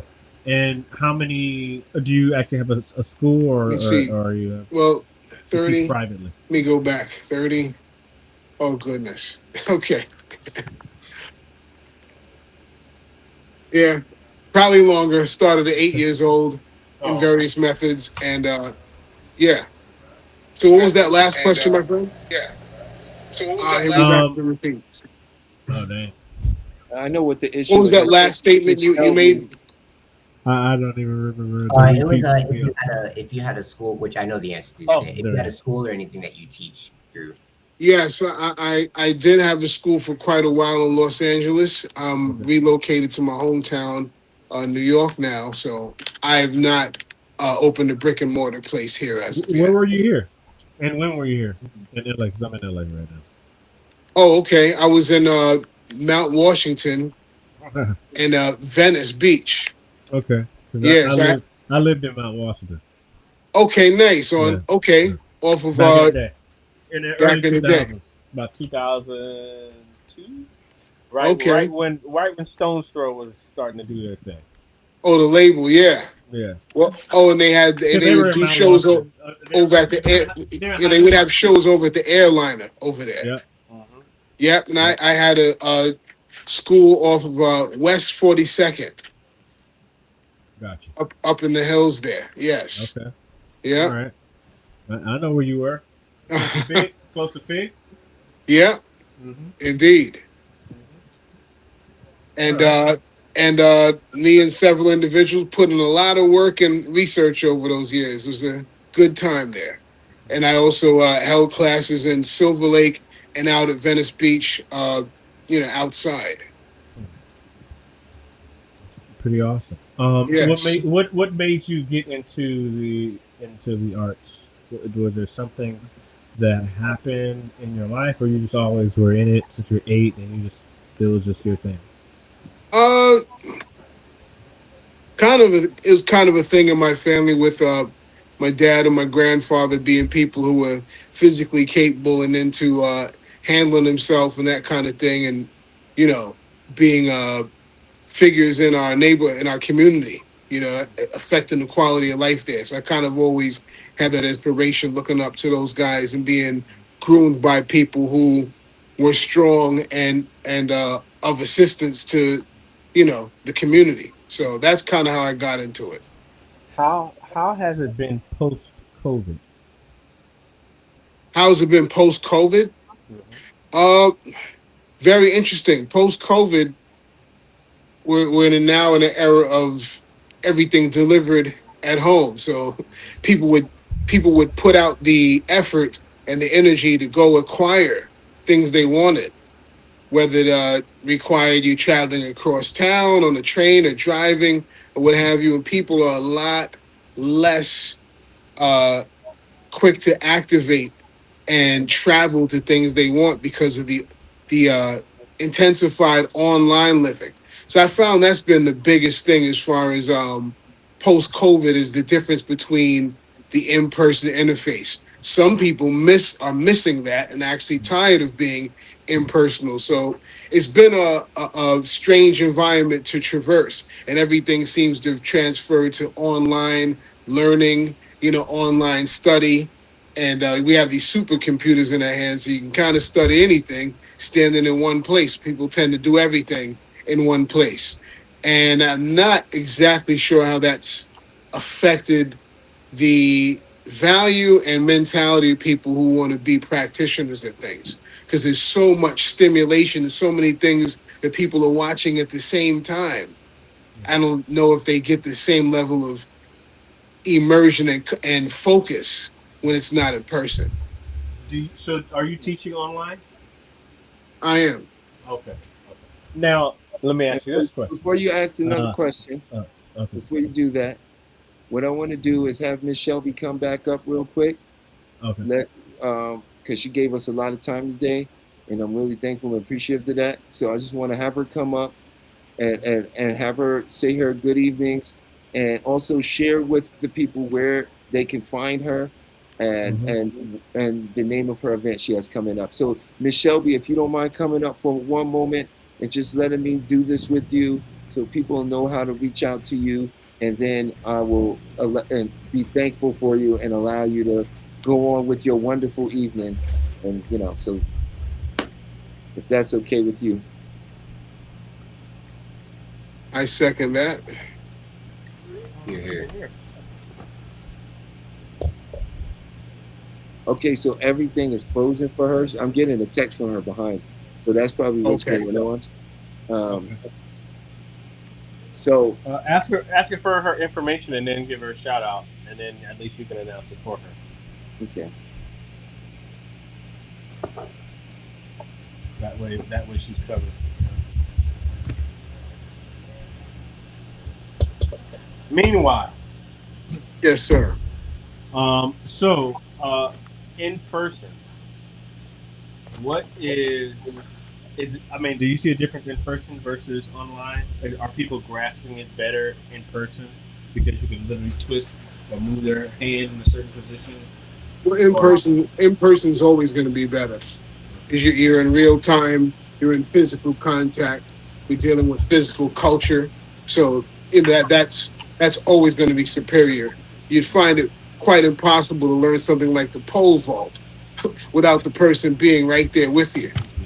So things like body mechanics, and also, again, the effort being put in to achieve and attain something you're looking for. The effort that people had to put out back in the day. You had to walk miles to do things. So in terms of interfacing with people, it gives you an earlier assessment of how serious someone might be. If you drove from 45 minutes away, I know you're not playing any games. Yeah. Online, it's a little bit too accessible, sometimes. So a lot of times, maybe you all can relate to this. A person's effort is currency. Absolutely. Because when people get things too easy, they treat it as something free. Next thing you know, you're looking for them, inviting them for something they were looking for. So, one of the first important steps in any venture is to show up. So the value of showing up is a very high currency. Just to show up, just to activate. Not say I'm thinking about doing this, or I'm fixing to, or I was playing around with the thought. No, today I've shown up. The training session's beginning and I'm here. And this is actually the 5th time I'm here. Very invigorating, morale-wise for the practitioner and the coach.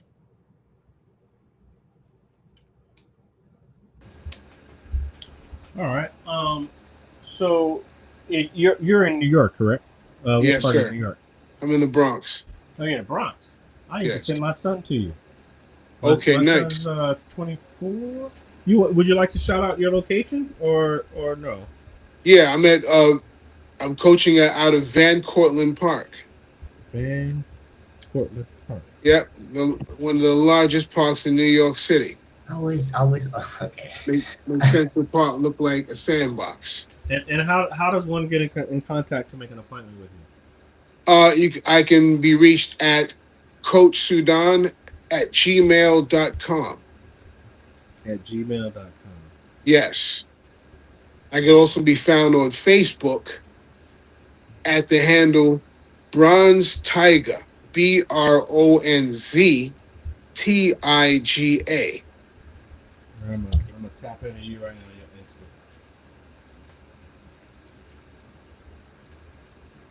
Yeah, what's your son up to? He is a musician. Oh, nice. But he used to take capoeira, and Oh, wow, awesome. you know, I always wanted to try capoeira. yeah, but he's just into the arts. Anything he could do to improve his mental and physical, that's what he's about. I actually did try capoeira, and all the skin on my feet came off. Ooh. That barefoot wooden floor is wicked. Oh yeah, yeah. Well, if you start young, then you know they get used to that stuff. Oh yeah, you get leather pads for feet soles. Yeah, literal leather pads. My wife is a Kyokushin black belt, Kyokushin karate. So she's got those feet from working on that wooden floor for years. So you're at Bronze Tiger Yes. on Instagram, and okay, because there's a lot of them. So I'm trying to figure out is there another? Yeah, I'm one of them. Probably all of them are me. You're not, okay, I see 008, 206, 419. Let me verify that for you while we're here. All right. Make sure you have the right one. BronzeTiger. Yep, that's me. But I'll give you the exact one. Yep. And let's see.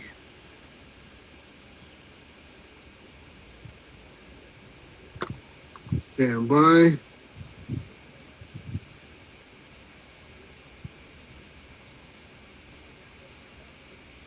Okay, here we go.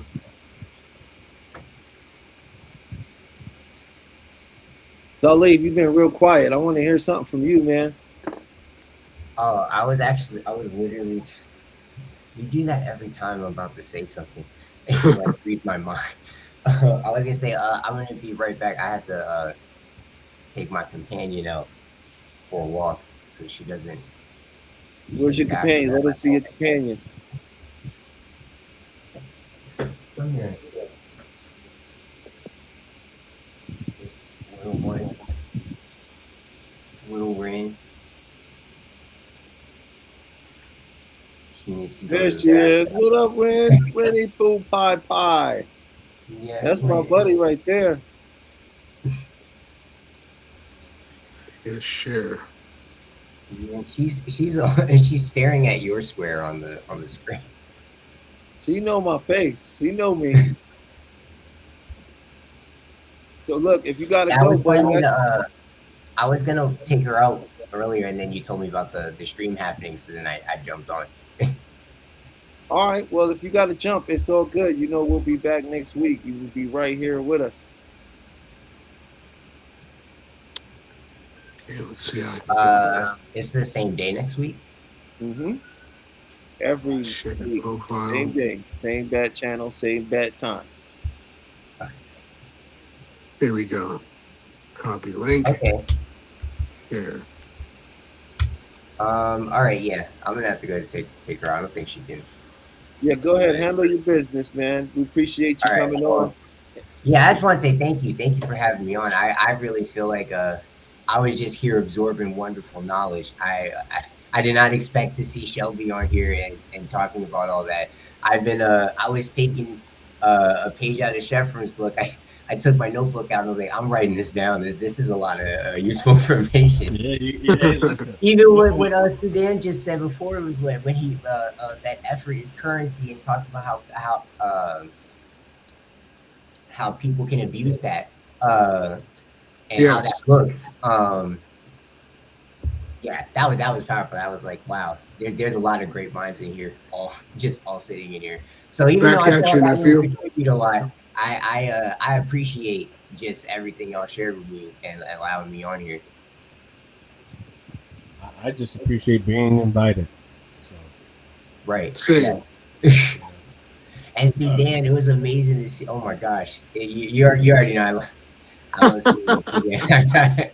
I need to train with you again. We already you already know, nephew. It's that does not need to be said.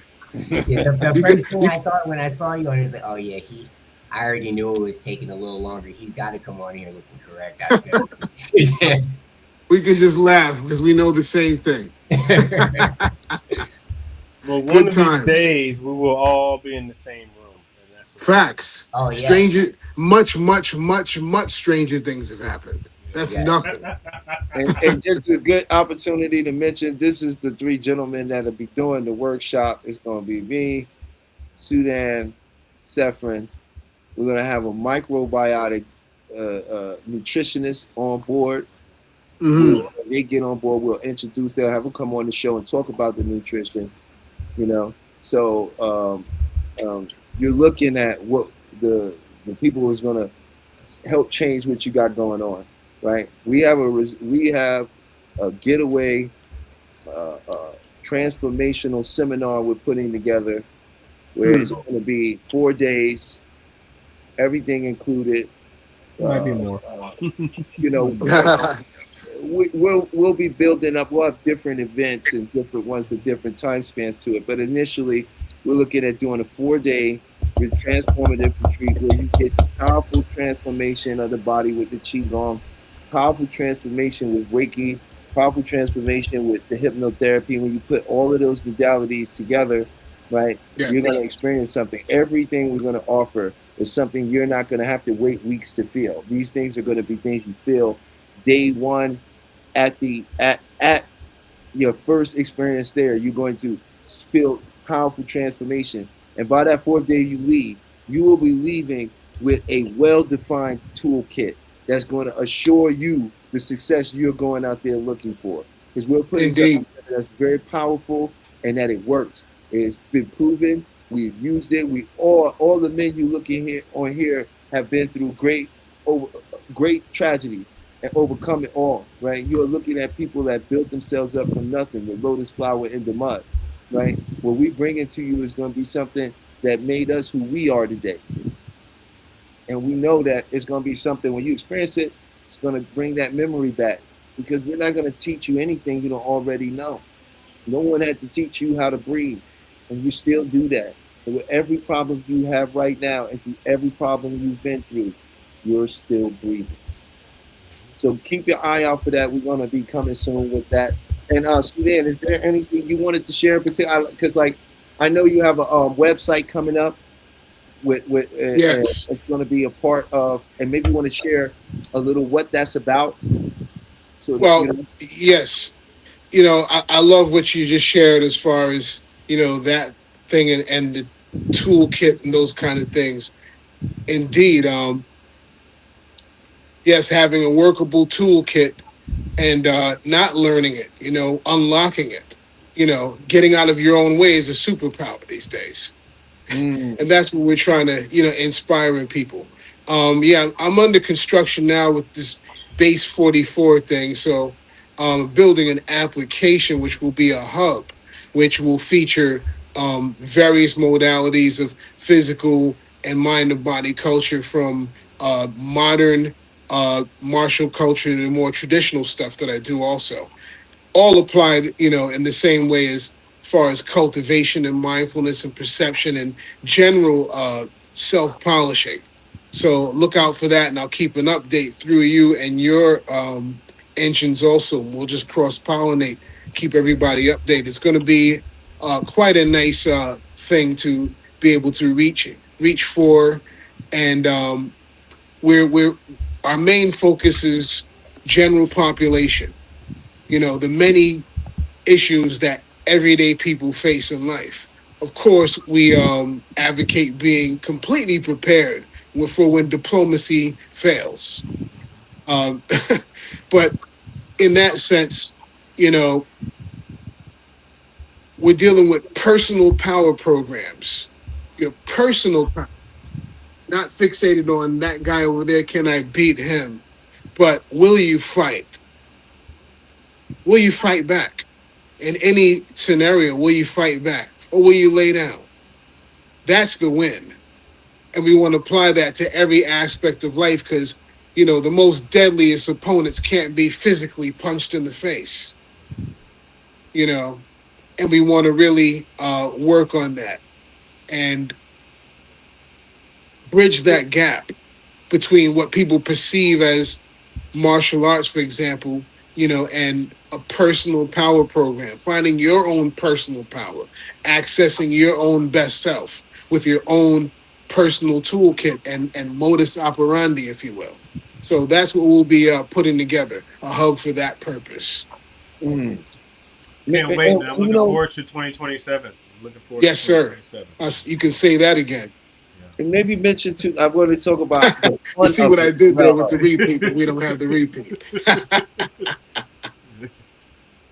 Go ahead, Brother No, Talib. that was great. That was great. That was great time. I'm just listening. I'm enjoying it. I was going to say maybe you want to talk to a little bit about how much fun this martial arts is. This is not when people think martial arts, they start thinking something very traditional, something or like MMA. It's not.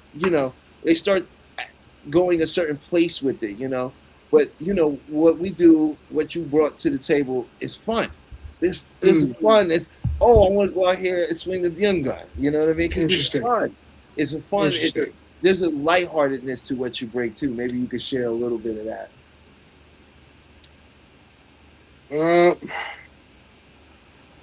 I think the lightheartedness energy you're describing really comes from it's very personal with the individuals involved. Like again, effort is currency. If someone shows up, I'm already motivated to do my best, and they of course have shown up. The first step with anything. As far as the fun factor, it's great to discover the truth, especially about yourself. So that's always fun to be able to have access, like you said, to feel something in the moment, on the spot. People have the proverbial question, hey, does this work? This is people's favorite statement right now. Does this work? Does it really work? And my response often is, work how? Which way? Which way are you referring to? These things work in many different ways. Does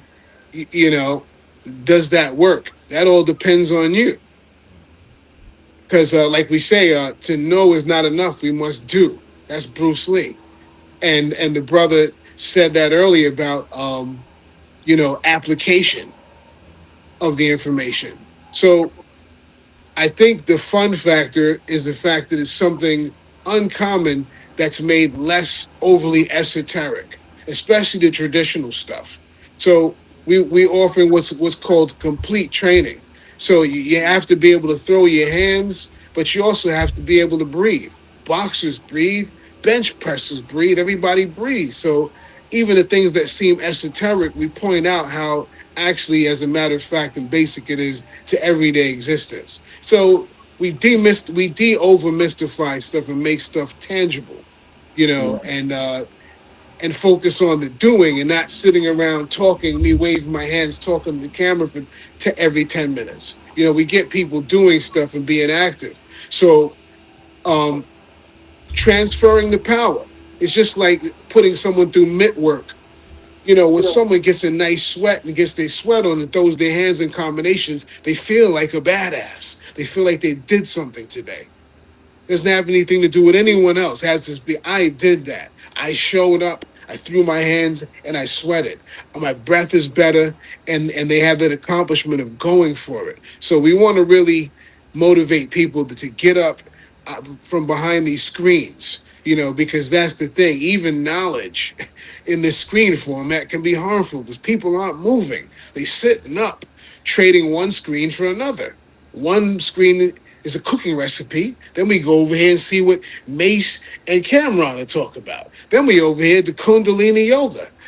You know what I mean? Then we're over here watching a fencing video. Then we're over here watching Clarissa Shields. So it's so much stimulation. It's tricky to get the same organic energy food from the screen. So that way we have to really tailor make how we present ourselves. Like you said, Talib, ways of speaking that instill various vibrations. That's very important through the screen to separate it from all the 1,000 pounds of fodder that people traverse every day. That is this screen content. So it is a challenge, my brother, that you asked earlier today. It's a big challenge for me, even though I can use any medium and transfer information and methods. The Now I screen, can tell you, not yeah, to interrupt, but I can tell you, you need to do more content because what you're doing right now is you're dropping gems in a very way that I can receive, and I'm sure hmm, a lot of other people can receive. So I think interesting. that's just something that you should do, um, because I mean, my man gave me the platform to open my voice up, which actually helped me tremendously. So I think you need to start doing some live little joints.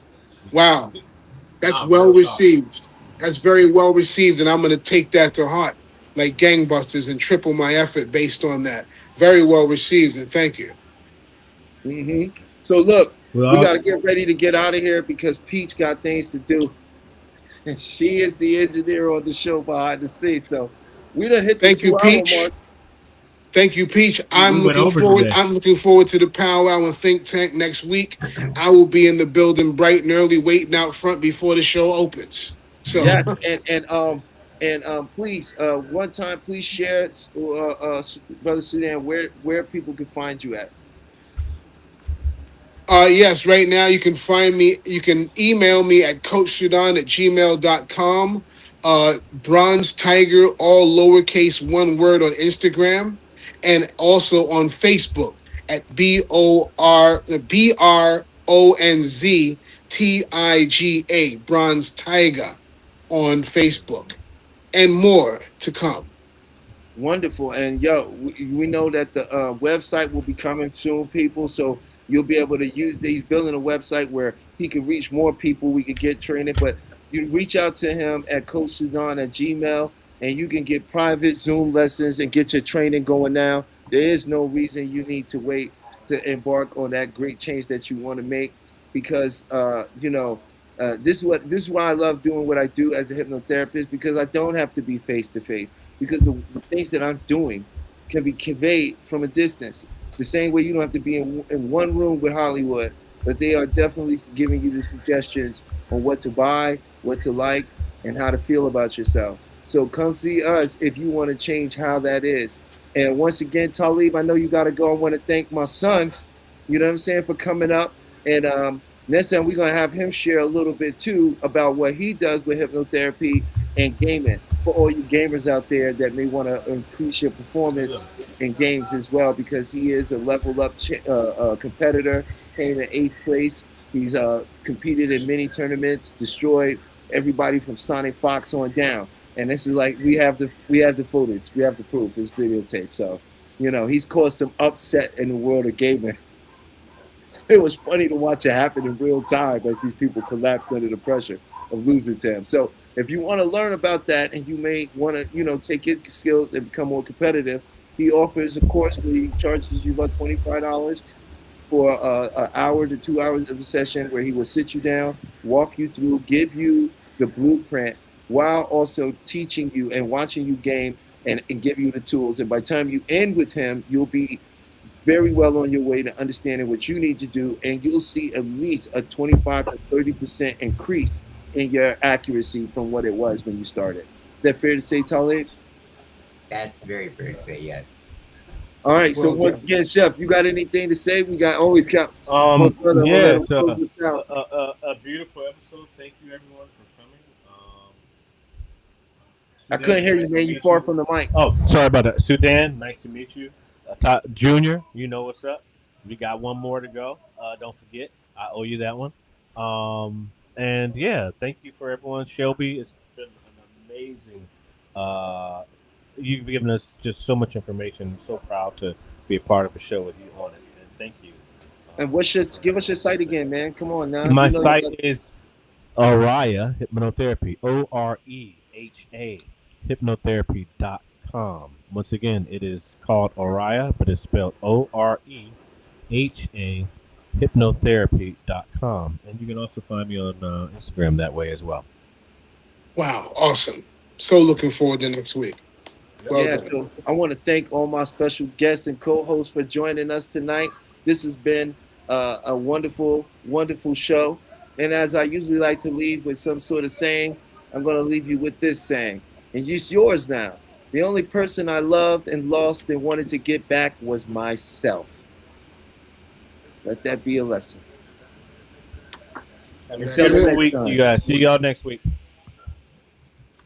Thank you.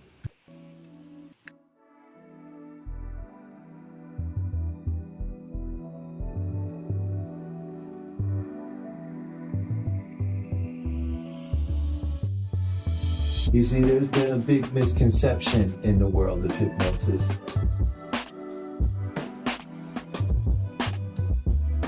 Hypnosis is a natural state.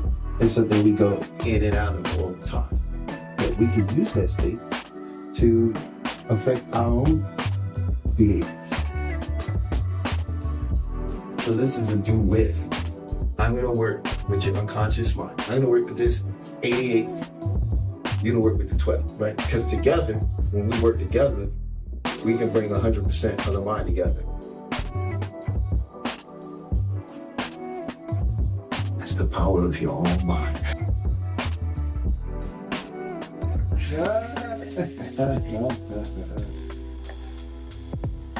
So I just attended Talib's group hypnosis, Beyond the Mind, and it was amazing. And the fact that I feel so refreshed and so energetic afterwards is amazing. It's a wonderful feeling. This was a bonus. So for the last couple days, I had been experiencing a pain behind my face. On a scale from 1 to 10, not even a 1, more like a dull ache. And while we were going through the process, I was able to let that go, and I was actually able to pinpoint the root of that disease during the meditation process and during the visualization. And since we've been done, I haven't felt that pain, that dull ache behind my face that I had been feeling like for the last few days.